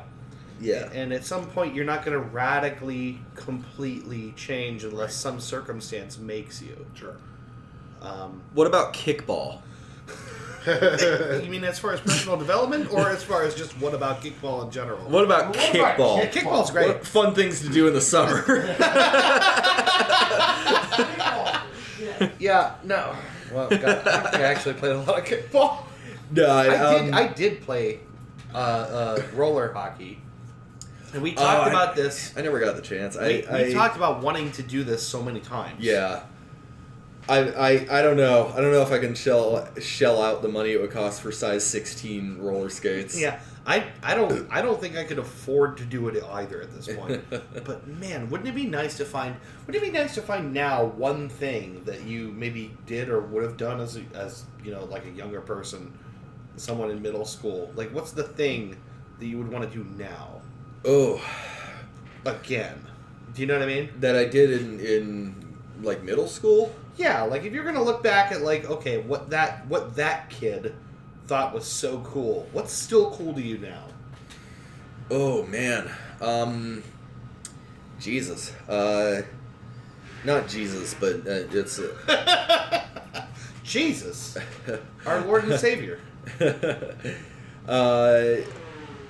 Fuck, man. I don't know. It's a hard question. You know, honestly, there was a time in like really early high school where I thought like this was back like when stuff like CAL was emerging, like pro cyber sports, pro esports. Oh yeah. Like probably like right along with StarCraft, right? Like StarCraft around with StarCraft and I think what drew me in at first was CS 1.6. Oh the original Counter-Strike. The original is 1.3, but yeah, like the first official Steam release was 1.6. But like back in the day when like, you know, and it's incredible too, like how Counter-Strike is still just like this esports mecca. It's a little bit ridiculous in a way that it's still around because most games don't do that. Most games don't have that longevity. Right. It's crazy, but like that was like back in the day. Like I was like really like in like sophomore year, really kind of considering it as a valid career option because I played so fucking much of it. Yeah. I listened to the H3 podcast not that long ago. There was a guy named Total Biscuit, I want to say. Oh, yeah, Total Biscuit. Yeah, he was a guest on, and he was talking about esports, and he said something that shocked me, which is, you know, some of these guys, they get into the game, but you know, before, you know, however many years, they've blown out their wrists, and they can't do it anymore. Yeah. And I said to myself, you can blow out your wrist playing video games? Oh, yeah. Carpal tunnel is a real thing, man. I did not consider... I mean, I get esport. It's like an electronic sport. I didn't think you could have a career-ending injury playing a video game. Yeah, absolutely. Sure. Like, the thought of that shit is You ever insane. seen, like, when they do the Overwatch tournaments? All those guys are wearing wrist braces. No. For that reason. Yeah, it's serious. It's a real, actual thing. Yeah, I had no idea that it could be that involved. Yeah, and I mean, like just like a physical sport, there's, you know... There's all sorts of, like, you know, different ways that professionals have to train. Yeah. You know, practicing their fundamentals and you know, different exercises and things like that. Like, it's so ridiculously involved, and I'm kind of glad in a way that I didn't, like, get into it back then. Yeah. Because through college, I kind of got exposed to the rest of the world. Yeah, and right. like all the other awesome shit that's out there beyond video games.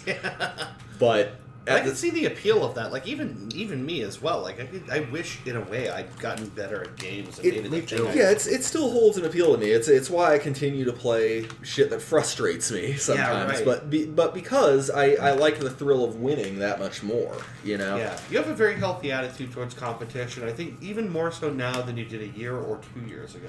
I think so. That's because usually when I compete, I'm sober now. Yeah, right. But that changes things. Yeah, it changes a lot for sure. But yeah, that was definitely something I think like still to this day I think is really cool. I think there's not. I think that people like to invent the stigma against video game. I don't think there's much of a stigma against games. No, I think there was. I think there was. There wasn't the I don't 90s. think it exists anymore. I think though also that it helps to not just identify as a gamer, you know, because that just makes me think like, Milady. yeah, like it just makes me think like you know. Yeah. I got a fucking, NES belt buckle, a Legend of Zelda tattoo on my back, and like all this other stuff. Yeah. My personality is on the outside of my body. Right. Right. Yeah, I'm a hobbyist for sure, but I think now compared to when I was 16, if I was going to describe myself, the first thing to come to mind would not be gamer. At 16, it would have been. Yeah. Stud muffin. Yeah. No, I think you're right though. Actually, I think the way that you identify yourself has to change as you get older. Right. And I think that on some level, like I think labels are probably like the first thing that need to go. yeah, I think calling yourself a gamer is sort of a superficial thing. Yeah. It's like what I am is what I like. These things I like, and that's not really who you are. No. It's like people that it's like people on Tumblr that the first thing they say on their profile is their pronouns. Yeah, right. It's like, right. It's like I don't even know. I can't describe myself. Fucking get to know me. Picker, grinner, lover, sinner. On my Steam profile, it just says I'm a certified professional human being. Yeah. One final detour, I think, before we wrap up this topic. Is there an image that comes to your mind when you stop and just think about what it meant to enjoy the summer, that beautiful time where you weren't in school, you didn't have any responsibilities, the only thing you had to do was be home at a certain time? Is there like an image that represents that to you when you think back? I have one that I remember, and it's not a particularly great one, but it's something that I remember that like sort of, I don't know, it represents a stage in my life I'll never be in again. Yeah. And it was, I remember I went to my buddy's place, the same one that I used to ride up to Hardee's to. I rode up on my bike one night and I stayed at his place for a party. And there was a bonfire. And bonfires are, to me, like the epitome of summer. They're like this thing that is just incredibly beautiful. And I remember it was a bonfire. It wasn't even his bonfire. It was at the neighbor's place behind his place. And it was the girls' slumber party. We were having the guys' slumber party at the other house. Oh, cool. I remember jumping over his fence and just having so much fun. It was like everyone was laughing and running around and talking. And it was middle school, so we weren't drinking alcohol, but we were drinking something out of bottles. I can't remember. It was glass bottles. I remember at some point someone chucked a bottle. And the bottle, I think they probably threw it at the house. It exploded. And that's when, shit just went down.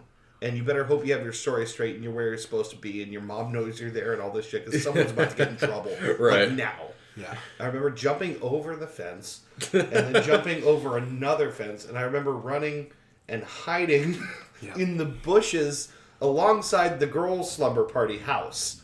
I was tucked in the bushes. Like, in the bushes, watching people run past, and people are yelling, and I remember the girl's mom was out yelling at people, and I remember waiting there until shit cooled down, and being just scared out of my mind, like my heart pumping, yeah. Yeah, and then after everything ended up, settling down, and someone had poured out the fire, leaving the bushes and walking over to my buddy's house and going, "What the fuck happened? Oh my god!"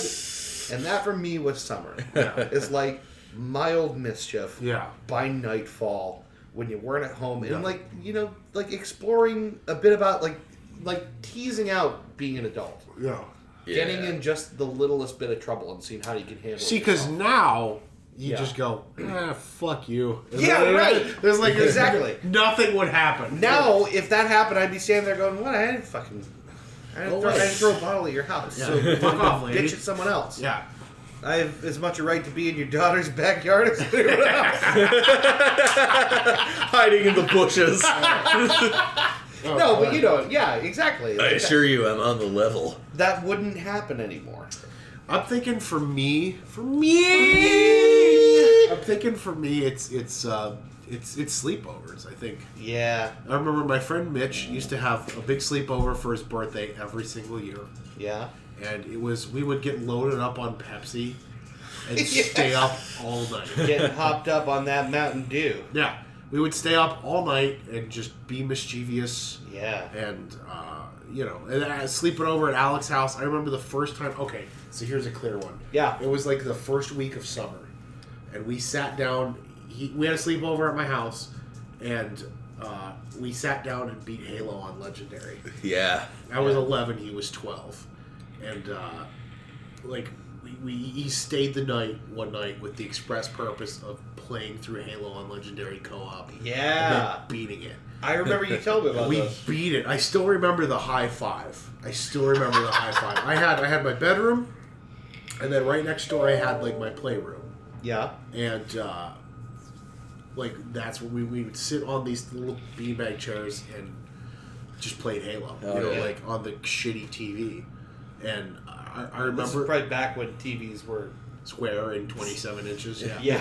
And that was balling. Convex glass. And that was balling. But, dude, I remember we played all day on Saturday and then all day on... Not all day, but, up until 2 or 3 in the afternoon on Sunday. And we beat it. And I remember, right at the final part, the last run on the last level of Halo with the Warthog chase. This is the original Halo? This is the original Halo. Stuff blowing up around you and you're running you're driving the Warthog down. Yeah. Well, you get less time on Legendary. Sure. Right. It's 3 minutes to make that whole final run. There's segments falling out underneath you, right? And it's designed for you to get there in time. Unless you really fuck up, it's designed for you to get there in time. But I remember the clock was down to 6 seconds by the time we were going, and we crashed the Warthog and jumped out and ran, and you get to that final spot. And I remember the screen pauses and goes white, and we both stood up and went, "Ah!" And just this massive high five. It was just the coolest thing ever. Yeah. I just remember playing that game over and over and over again. That is still cool to me. But it's still cool. It's still a great game. Great game. But yeah, I remember that was it. It was sleepovers. It was having those overnight parties with your friends and staying up late for sure, being stupid. And... Man, I know what you're talking about. What about you, Ben? What represents your summers to you? Well, I mentioned I lived on the west side of my street. On the east side, behind the houses of the other neighbor kids, was a big wooded area that opened up into a big field. Oh, okay. That was just nice to just go back there and walk around. And I was always afraid I was going to get lost. Of course, now I realize it's not anywhere near as big as I thought it was when I was a kid. But coming out of that field was a really big thing for me, because it's just open sky and trees and field for as far as you can see. And then there's 224 over there, but you can ignore that. But the big thing though was we used to have in the front yard this stubby little crabapple tree. Probably, it wasn't even 2 stories high. It was probably at its most was 12 feet high. Okay. Maybe 15. And it was kind of ugly. It always got these ugly little weeds that sprouted up around the roots that we had to cut all the time, and we had to clear out all the crab apples or just run over them with a lawnmower when we had to mow the lawn. But when the weather started to warm up, it blossomed pink like a cherry tree. Like it was just like pure, just all pink and white leaves, just covering the entire thing, and it was gorgeous. And then when the crab apples started coming in the summer, you can't really do anything with crab apples. They're like probably the ugliest fruit that has ever been. They are, and they're like rotten the second they hit the floor. They're just like nasty. They're a nuisance. So of course, kids being kids, the best thing we found to do was whip them at each other. Those things are hard. Those things are like stone hard. Yeah. Just but they explode when you connect. Yeah. We just fucking whip them at each other when they start falling off the tree. I love that. Oh yeah. My buddy had one in his backyard too. I remember that. Why does anyone ever choose to have a crab apple? I don't know. Like I said, it used to be there. It's just a nuisance. Yeah, it used to be there. It got removed some years ago. But yeah, when summer started, it was really pretty, and then when summer was in full swing, me and the other neighborhood kids could inflict pain on one another. Sure, I like that thought. I like that image. It's just like that's. There's an episode of Parks and Rec where Leslie is called out to the park because some boys are throwing bags of dog poop at each other. Do you remember this episode? It's very early in the first season. There's boys in Ramsett Park lobbing bags of dog poop at each other, and she goes down to investigate, and she's sternly yelling at them, and they're throwing dog poop at her. And I remember this. She grabs a trash can lid, and she's batting the dog poop away. Before she knows what she's doing, she's picking up bags and throwing them back. I remember that. And that's so fun. It's like just doing shit like that, just mildly destructive shit is so much fun. That's part of what summer is. Sure. Yeah. It's just kind of cutting loose like that. Okay, so that's the detour I wanted to take before I bring us to one more thing before we end the main segment, and that is, as you know, would you rather? Yes. Would you rather? I have two scenarios for you that I don't kind of crack me up. So, your choice between these two scenarios, and feel free to ask me questions or tease this one out. Okay. Your options are: would you rather you never have to wait in line for anything ever again, at the bank, traffic, nothing, but whenever you get where you're going, Joel Osteen is there, and he follows you around begging for money for 10 straight minutes, and his teeth are right in your face. Those big horse teeth he has, and he's going, please, can I have your money? Ooh. 10 minutes. Okay, what's the alternative? Other option, Snoop Dogg accompanies you everywhere and wraps your entire day, except it really is all day, all the time. All the time? I mean everything. Oh.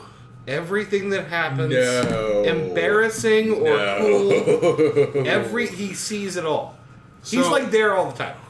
Like you can't take a shit without Snoop Dogg right there. He's like at the end of the toilet, smoking a fat blunt, and he's talking about the shit you're taking. Can I smoke the blunt with him? Oh yeah. Oh. Yeah, you can smoke the blunt with Snoop. See, here's the thing. You're not prohibited from enjoying if he offers it to you, which he will. Everything. I'm talking everything. But that also means all the awesome stuff that happens, like if you tell someone off, and the Snoop's like right there to back you up. Like that person feels twice as bad. Like he's my hype man. Oh yeah, he's every bit of your day. So you have a great moment. He lets everyone know, and they are all like, "Holy shit, Snoop Dogg just bought a shot for everyone at the bar. He's Youngstown's biggest rising star." That's what I'm talking about. But also, every embarrassing thing that happens to you, all of it. Yo, he shit his pants, and that's a known fact.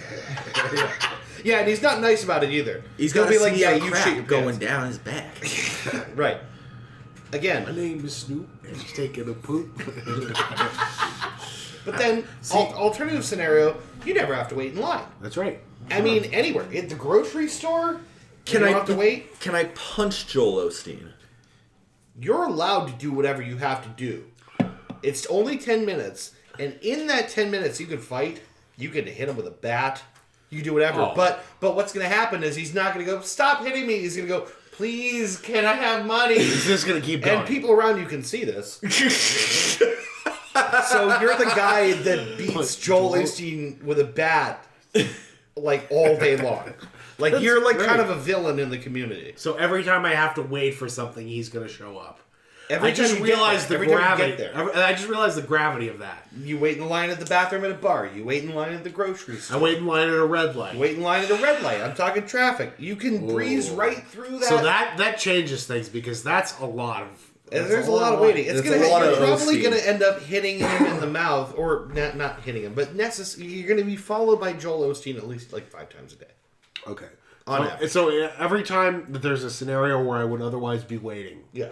You get to breeze through it. You could choose, actually. Let's go this way. You could choose not to wait, or you could choose to wait and not breeze through it. So you could choose to live your life normally. If that's the case, then I gotta go with Joel Osteen. Yeah. If that's the case. Yeah, because that makes it too easy, though. Yeah. It's like not making the choice at all. It's true, but there's gonna come a time. Well, I'm late There's to work all gonna the come time. a time. I'm late to work, so... How many times a week are you willing to have Joel Osteen Or like, I'm walk not like into late, work but with you? like I'm constantly running behind. Yeah. Honestly, like, I don't know. If it's at will, then I choose the Joel Osteen thing. But if it's every time I get to skip the line, I would probably choose Snoop Dogg. It really is your choice. Ooh, So see, honestly, it's your choice. I think both ways I'm gonna go. Joel Osteen. This is the first time we've differed. Both times I'm gonna. Let's just. I think it would be therapeutic to have Snoop Dogg there for my embarrassing shit, because then there's someone who understands. He can rap my sorrow. No, he doesn't understand. He's gonna say it like it is. That's something you need to appreciate. He's gonna say it like it is, and not necessarily in the way you want to hear it. And that includes any embarrassing situation. If I don't get to smoke a blunt with Snoop Dogg, that's gonna get old in a week. Right. Well, you get to smoke. If I get to smoke a blunt with Snoop Dogg, But that only will if he only offers. get old in like 9 months. He's not going to offer all the time, He's like, he's going to eventually be like, well, come on, maybe you bring some weed to the table. But most of the time, he's going to offer you that blunt. Yeah, which I'll respond, you're Snoop Dogg. What the fuck? Sure. How many platinum albums do you have? Get out of here. You were on the Chronic. Come on. I'm going to bring weed to the party. Fuck off. I'll go buy the blunt wraps. You just, keep doing what you're doing. I think if it's at will, I would take the Joel Osteen thing, but only use it at like amusement parks in the DMV. Sure. Yeah. But now, here's the thing. Let's be really clear. At the amusement park, it's every ride. It's like, you want to cut to the front of the line, fine. But Joel Osteen's going to be in the ride with you. He's going to be, yes. Because you got to where you're going. You got to the end of the line. So he sits next to you. And he's horrible. like, he's the whole thing. Give me, the ride's not 10 minutes long. Your entire ride is you trying to shut up Joel Osteen so you can enjoy the Millennium Force or whatever the hell. The teeth are right there. Yeah, that's the thing. Cannot stress enough. His teeth are like in your That's eyes. even more reason for me to pick Snoop Dogg, honestly. It just feels like overall a more relaxed experience. I'll bet you Joel Osteen's got good breath, though. Oh, yeah, definitely. He's definitely got good breath. Oh, he brushes. He brushes every man. day. Look at them horse chompers he's got. He brushes those teeth. Yeah. He brushes it, he flosses, and he uses mouthwash. Yes, he does. Whiter At than least twice a day. Whiter than the real Jesus. Yeah. All right, so I think we talked about enough. What's our final answers, please? Final answer, I'm going to go Joel Osteen. I think I'm going to take Joel. I'm taking Snoop Dogg. Yeah, this is the first differing opinion. Yeah. I gotta say, That's a good one. I totally understand your reasons, though. That sounded like an easy one at first, but that was a hard the one. more you Yeah. think about it, That's a hard one. there's some problems there, man. Yeah. All right, well, that's our Would You Rather. So we're going to take a break, and we're going to come back with recommendations and what we learned. Yes, sir. Stick around. Bye. Bye. Oh, that didn't do it. Hold on. What? Bye.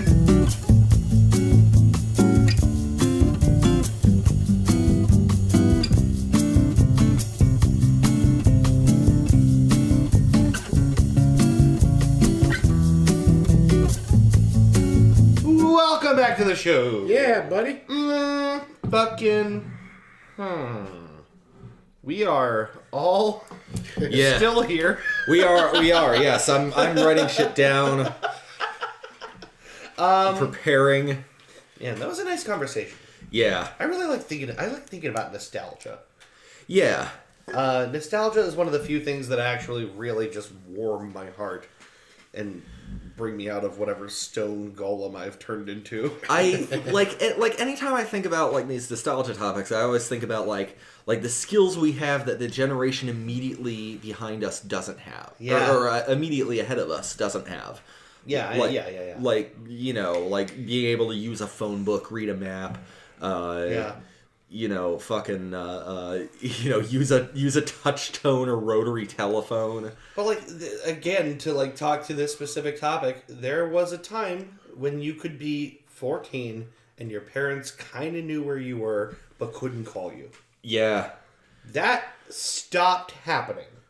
That has definitely stopped happening. Like, you know, it used to be acceptable to let your 14, 13, 12, 11-year-old kid go to where they said they were going and not talk to him for a while and just count on him to be back on time. Yeah. And that was great for kids. It was great for me.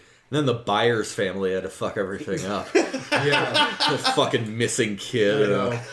They go to other dimensions and shit. I cannot wait for season 3 of that show. Yeah. Will didn't even puke a bug. Will didn't even puke a bug. Yep. I don't want to get into spoiler territory, but Will doesn't puke up a single bug. Nary a bug. Nigh on a bug. No, but they did have that awesome prom scene where they could cram as many 80s pop culture hits into the fucking scene as they could. That's right. This is the most... If you're lost, I will catch you. You will find me. Time after time. Yeah, you know, honestly, the spoiler-free review of season 2 of that show is, it's good, but no one puked up any bugs. Yeah. That's it. Yeah. And that's it. And even very good. Yeah. But no one puked up any bugs. Not one bug. There's something lost in the second season now that the protagonists have a very good sense of the threat that faces them. Yeah. It's a bit better when everyone's running around with no fucking idea what's going on and everything comes together towards the end, you know? Which necessitates the increasing growth of the threat, which I think is what season 2 is about. Sure. Is like, okay, now all of a sudden the scary thing is bigger and even scarier. Right. I just like Winona Ryder being Winona Ryder. Right. Oh goodness. Oh, my little baby boy. Yeah. Let's set him on fire. We're here, honey. We're here. Winona Ryder being Winona Ryder. Yeah. And everything she's in. So anywho. Yeah, sorry. Anyways, Hey, we're back. Let's talk about recommendations. We're taking calls. Take calls here. 1-800-DUDE-DUDE. So, okay, I want to recommend a documentary that I watched very recently. Please do. I think it is super cool. It's on Netflix, as almost everything. I'm always recommending something on Netflix. I'm aware that this is now the thing that I do all the time. There's a documentary on Netflix called Freeway. Freeway. If you have not seen it. Freeway of love. And drugs, And actually, drugs. as it turns out. Oh, Because- but Silk Road? No. Freeway is the sort of nickname of Freeway Rick Ross. Ricky Ross. Not the Rick Ross you're thinking of. Oh. Not the Every music. day I'm hustling. Not the Every big day fat I'm Rick Ross hustling. from music. Every day I'm hustling. I'm sorry. Freeway Rick Ross, or Ricky Ross, is a drug dealer in Los Angeles South Central in the 80s, who was responsible for an overwhelming majority of the cocaine coming into like the entire West Coast. Wow. There's a lot that I had. This is all news to me. Presumably he had contacts with Escobar, right? He would have had to. So, didn't mention Escobar. Not once. Are They you did kidding? not mention it. They mentioned Nicaraguan contacts, and in particular one whose name escapes me, but I'm going to get to him later. The gist of this story is that all of the cocaine and subsequent crack trade in South Central LA and beyond is all tied up with the Iran-Contra affair. Right. So you guys probably remember, as I do, when Dave Chappelle had the singing white girl on Chappelle's show. Do you remember that sketch? Yes. The concept was, okay, we're going to have this white girl sing these things that I can't say because America can't handle me saying them. I'm going to have this pretty singing white girl say it. Right? And one of the things he has singing white girls say is crack was created and distributed. Oh yeah, To destroy the black community. Yeah. Right? I remember that. Which is That's not a joke. most likely true. Which Yeah, is most likely true. Yeah. At the time when I saw that, I was pretty young. I was probably in early high school, maybe late middle school. I don't remember.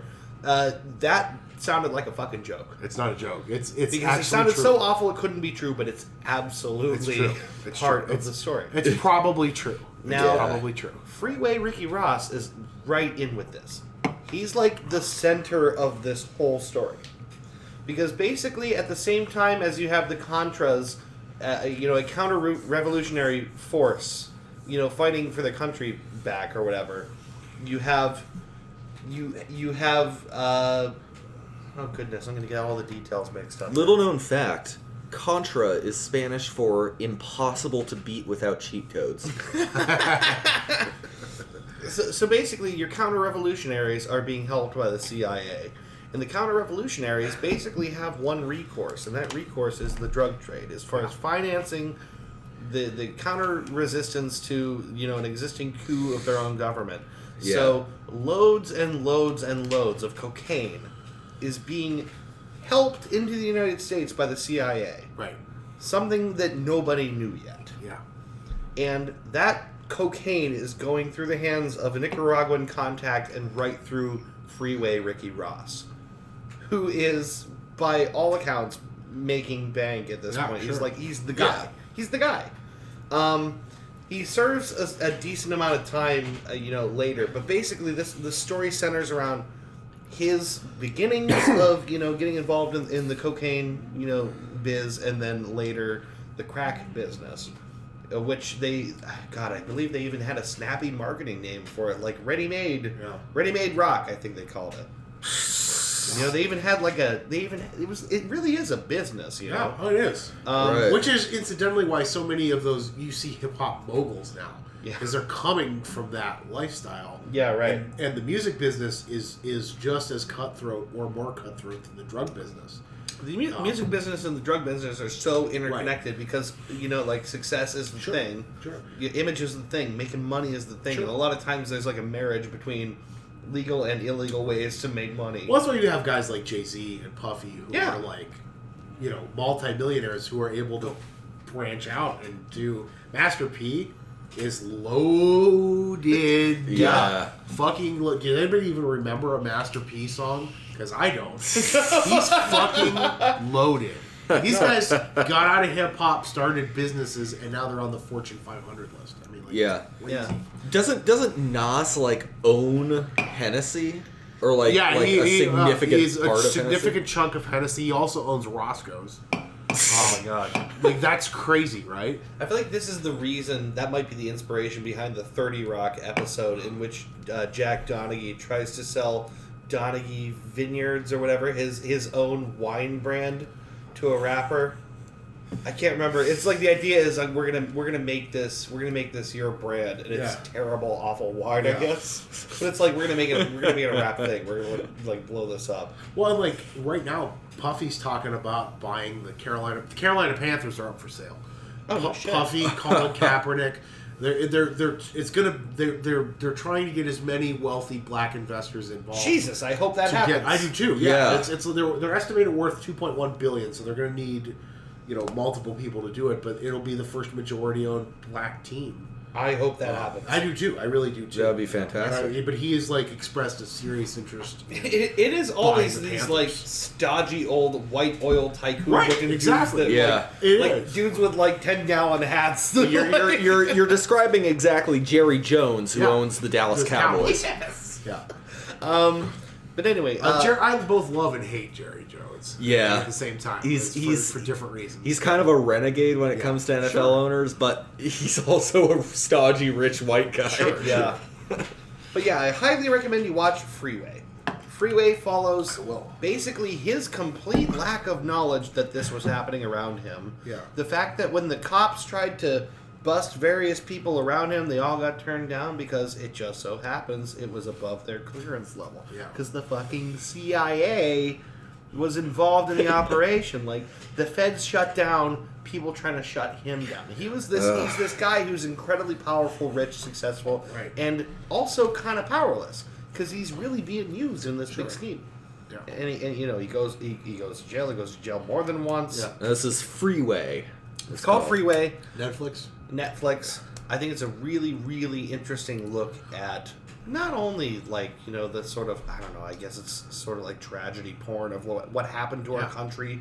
Sure. Like the whole thing that happened long before our time. I'm gonna try and watch this tonight. I really want to watch it. It's a good one. It's a good example of how sometimes the conspiracy theorists can be correct. Yes. We have Nixon on tape talking about synthesizing LSD and bringing drugs in to stop hippies. You know what I mean? Right. Like we have recordings of the president. MK Ultra is a real thing. Right. Yeah. I mean, there's a documentary. It produced the fucking Unabomber. Right. There's a multi-part Netflix documentary I haven't finished, so I can't recommend, called Mindhorn. And it's about that exact thing. Is it Mindhorn? It's Mind... Oh, it's Mind something. I'll find it out later. It's Mindfuck. It's not Mindfuck. It might be Mindhorn. I can't remember. No, Mindhorn might be that weird superhero movie. Doesn't matter. Watch Freeway. Freeway. Because, yes, you're right. Even when the CIA was asked point blank about this, the response was, there has never been a conspiracy in this country. Yeah. And then just watch this documentary unfold to prove exactly what a conspiracy there has never been a conspiracy. Give me a fucking break. You can deny the plain, the obvious, and the corroborated, but I'm reminded of one of my favorite verses in rap history from the Crooklyn Dodgers. Yeah. Chub Rock's verse, which is, they have you believe that Black invented crack when President Lyndon had the formula way back in 63 with Kennedy. Yes, the double cross. Remember, that's when they blew his fucking head off. Jesus. Yep. Yeah. But highly recommend to watch that. And the one I was thinking is not Mindhorn, which is in fact some weird sci-fi thing. Yeah. No. The one I was thinking of is called Wormwood, and I should have thought of that because after all, that is Calvin's teacher in Calvin and Hobbes. It's a reputed psychedelic, and that matches with MK Ultra. So that one is another thing I can't recommend. But watch Freeway. Sure. Okay. I will pass this off to whoever wants to take it. I would like to recommend a movie that Aubrey and I watched last night. Yeah, last night. Yeah, time's a little time fuzzy after New Year's, right? Yeah. Fucking hell. It's been fuzzy the last Yep. This was just last night we watched this. We went out. Okay, so for context, Aubrey has been obsessed with Adam Driver, who plays Kylo Ren in the new Star Wars movie. Well, once you see that Kylo Ren bod, what are you gonna do? Right, You can't. Yeah. More like Ben Swallow, right? We're going this week to see that movie, by the way. Oh, Yeah. fucking watch it already so we can talk about it. Yeah. Just go. Just please do. I won't. I'm sorry. I'm behind the curve here. So yeah, Aubrey's obsessed with Adam Driver, and so she heard about this movie. Way different than Mini Driver. Right, I looked it up. They're not related. Okay. It turns out. Yeah. They look like they could be. I know. It turns out they're not. As it turns out.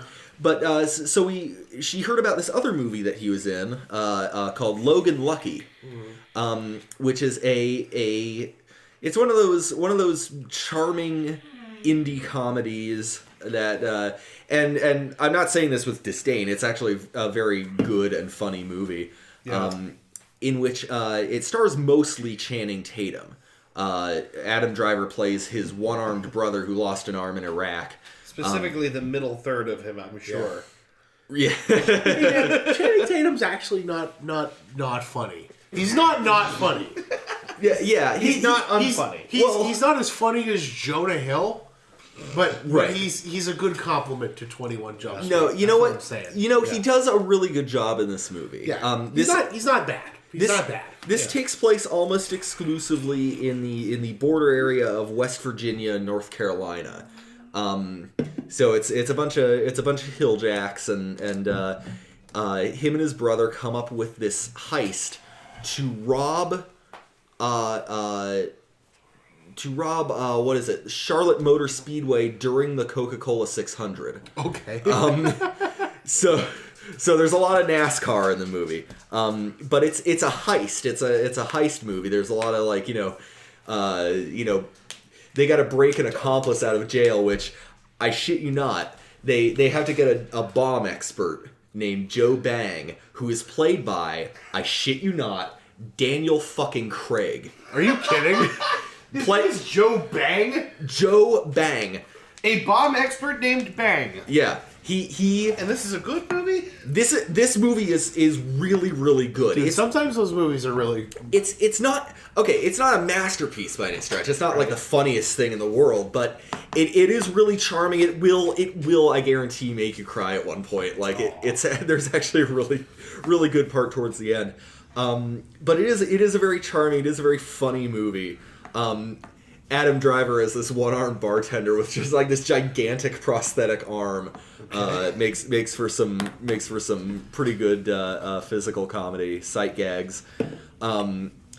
But Daniel Craig as this hardened West Virginia convict is one of the funniest things I've ever seen, and he is goddamn scary and convincing. Yeah.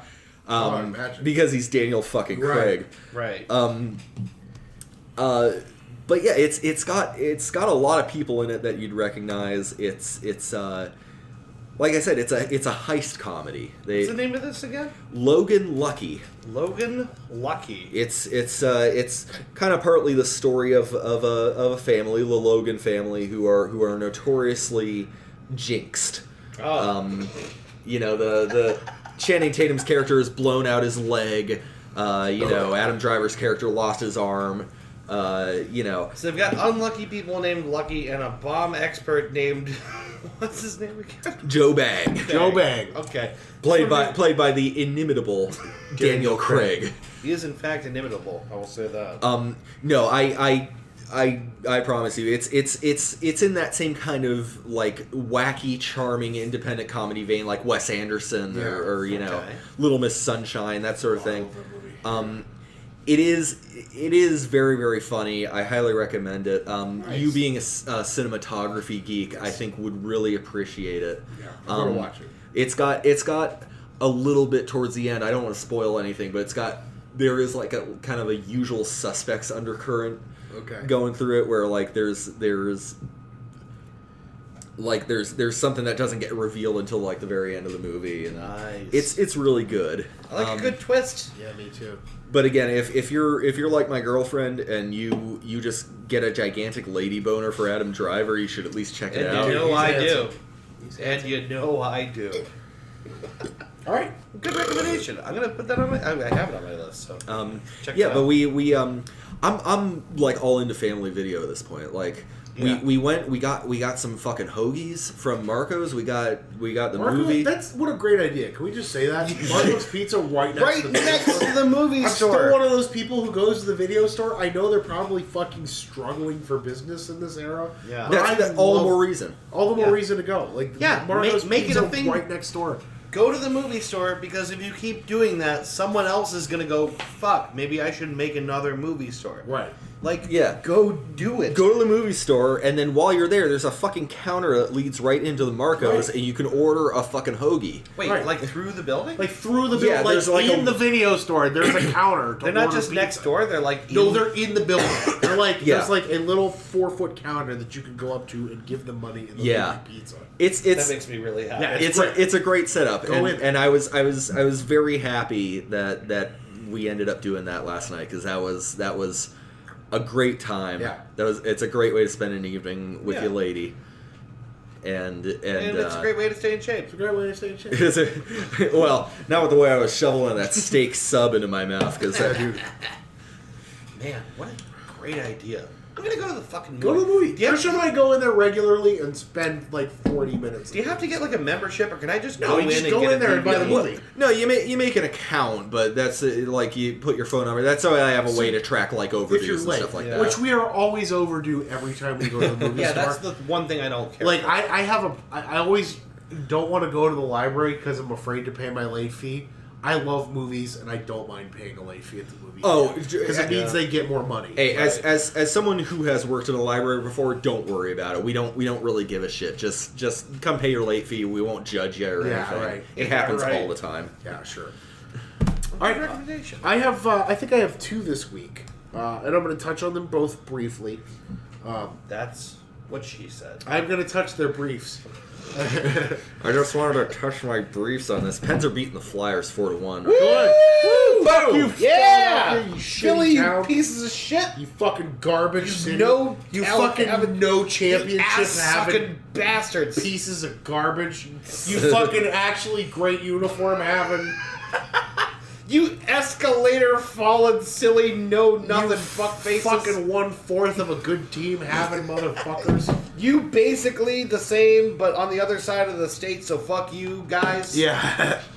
So I have two, and I want to. One of them is a documentary, kind of in the same vein.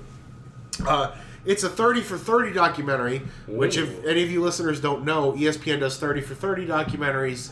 That I think the initial concept was like 30-minute documentary shorts. Yeah. But ended up just being all the really good sports documentaries that Like ESPN all the good publishes. ones. All the good ones. Yeah. Yeah. And they did the last one that they did was called Nature Boy, and it was about Woo!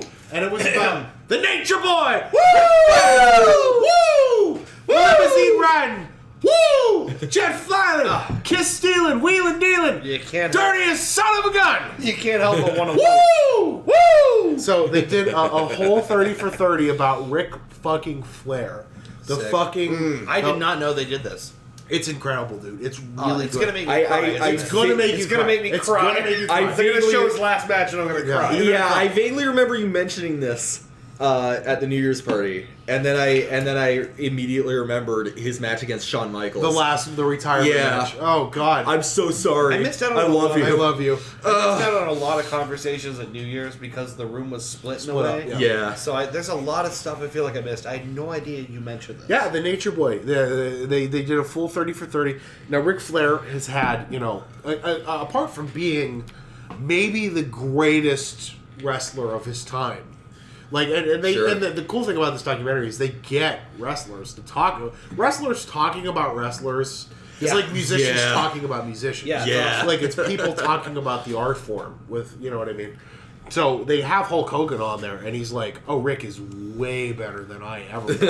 Said, I had a great gimmick and I rolled with it, but Rick is way better than I ever was. In a way, he didn't really have a great gimmick. He was just great. Like Yeah, I feel like his thing is not He especially. he said, "I'm not talented. I forget what he said. I have gusto." You know what I mean? Rick had talent. Yeah. And it's, Ric Flair, notorious, drinker, partier, alcoholic, and there's braggadocio with and a that guy. lot of really sad moments in his life. But Ric Flair is interviewed largely through the whole documentary. A brutally honest person. He's very honest about his own personal life. He has no illusions about who he is or why he's the way he is. Like, a lot of times you see some of these documentaries and you can tell these guys are trying to cover some stuff up. Ric Flair is brutally honest through the whole thing. That was what hit me really hard about the Brian Bosworth 30 for 30. He was just brutally honest Brian and with. the Boz. Yeah. Well, I mean, what are you going to do? Boz. Brian and the Boz. But yeah, it covers every point of his life. It does cover his retirement match. Ric Flair, incidentally, did wrestle a little bit after that because it's just like boxing. Yeah. These guys say when they you can't stay away from it, which is why Lennox Lewis still calls boxing matches for HBO. It's one of those things where you can't. There's a great line in Rocky. I think it's Rocky 4 or Rocky 5. He's like, I can't explain it. I have to be part of it. You know what I mean? Yeah. And that's what all those guys say. becomes your life. You It's your don't life. you don't get to that level without developing a singular passion for it. Right, exactly. It's got to be part of your life. It's all you know. It's all you've done for decades. Sure. Well, and that's the thing, and like it sounds like Ric Flair. If Ric Flair isn't Ric Flair the character, then he has to be Richard Flair the person. Yeah. His last name is actually Flair. It's spelled differently. It's Fleihr. Wow, I did not know that. That's a fucking Celtic name if I ever heard one. Oh, but he has to be that. He has to be Richard Flair the person instead of Ric Flair the wrestler. So then that's His name is actually Ric Flair. Flair. That's incredible. But it's a sound. I guarantee you, you're gonna cry. I'm gonna at certain cry. points. You're Oh, gonna yeah. cry at certain points. Well, that's because 30 for 30 always makes you cry. Right. Yeah. That I mean, like even like I Hate Christian Leitner made me have a lot yeah, of feelings. yeah, That was get a it. kind of a somewhat not exactly cynical, but kind of cynical. And they do documentary. everything they do is great. I mean, they the Catholics versus convicts one, that was the one Oh before man, that. yeah. This was the XFL is a great one. I love Big Shot. I love Big Shot was great.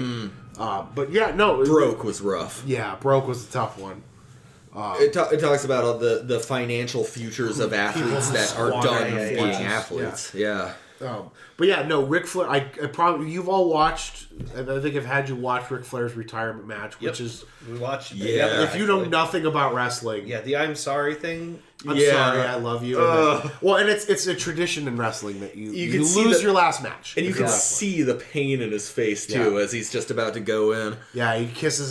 Shawn Michaels kisses him on the forehead and whispers something to him, and then gets out of the ring and lets him have his moment with the crowd. I'm having the It feeling gives right you now. it gives you the chills, right? I mean, it's great.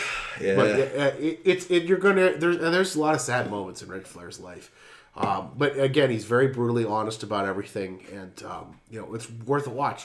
Any of the 30 for 30s are worth a watch, but Yeah. I really enjoyed this one. It was really good to see Ric Flair alive. Yeah. And, you know what I mean? Right, Still yeah. kicking and still being the naked Still boy. vital, Yeah. for sure. I have to watch that. Second recommendation, I'm going to make it. You know what? I'll save it for next week. We're not going to do an album this week. I'll save it for next week. Ooh, We're going to save it. We're a gonna quick save it. about face. Yeah, we're going to save I'm it. all right with that because I got to piss. Yeah, that's all right. We'll save it. We'll save it. Well, we're at about 2:20 anyway. That's fine. So We'll why save don't we just Drew, wrap we'll save this bad boy up with what we learned? Yeah. Did we learn things? I learned things. I learned two. These kind of go together. I learned that Desperation Steak is now available at Golden Corral. Yeah, I learned that the chocolate fountain portends diarrhea. Yeah. I learned that the friends you keep should reflect your character. Yes. Yeah, that's nice. I learned that Dave is fine with getting sick, but only after New Year's. Only after New Year. Only after. Now it's all fair bet. Yeah. I learned that once again the liquor fairy wins. Yes. Dun, dun, dun, dun, dun, dun, dun, dun, dun, dun, dun, dun. I learned that eventually you will have the best years of your life. They ain't fucking high school. No, Yeah, they're not. right. They're right. Now, I learned that the Hometown Buffet is a respectable establishment. Yes. Oh, quick. I learned that we should practice acts of panty dropping greatness. That's right. Yeah. Oh, yeah. Hell yeah. I learned that kids come up with the best games. If Calvin Ball is not enough evidence of that, then I don't know what to tell you. I wrote Sammy Davis Jr. Just a great insult. I wrote that it's a little gay to tug a guy in his undies. A little bit. A little gay. Just a little bit. At the very least, it's homoerotic. Yeah. And That, probably that, gay. that steps right on the border. It steps right on the tender foreskin of being gay. Yeah. Right in the nifkin of being gay. Just gently massages the gooch of being gay. I wrote, Woo! Woo! Woo! and that's all I learned. I think the last one I have here is that Bill Clinton shoved a guitar in Monica Lewinsky. And he was like, tastes good. Living guitar case, man, it keeps the strings warm. Read the And Star when- Report for more shocking details of cramming a guitar inside a woman. Ooh, it plays good. Oh, yeah. It's nice. Ugh, I feel bad about that one. Anyway, Just had to practice my fingering. see, there you go. Oh, boy. Oh boy. So that does it for our first episode of 2018. Yeah. Woo! And maybe the final of the season. maybe the last of the season. We have to talk about this. Obviously, this just kind of came up here, so we don't know what's going to happen next. But when we come back, we're going to have some rad new sound. Yeah, man. We're going to sound a lot different. So much better. Very excited about that, and it'll be your episode, Chris. It will be, yeah. So that brings it full circle. That brings it full I think- circle. Another set of 3. Yeah. So, thank you for listening. As always, this is the Dude Cast, where you come to basically listen to chomps and burps. We will see you in one more week. Don't forget, go home, drink beer, jack off, go to bed. That's right. That's the three dudes Is that promise. the three dudes promise? That's the three I feel dudes like I promise. mangled it. I think it's like, no, drink a beer, jack off, go to bed. That's the three dudes promise. Hey, Okay. if you're in bed right now... I just added go home. If you're in bed right now and you're drinking a beer, why don't you just jack off? Start jacking off. Just make sure you down the beer so you got something to... Anyway. We will see you in one more week. Thank you again, as always. Good night. Bye-bye. Good night. See ya, baby.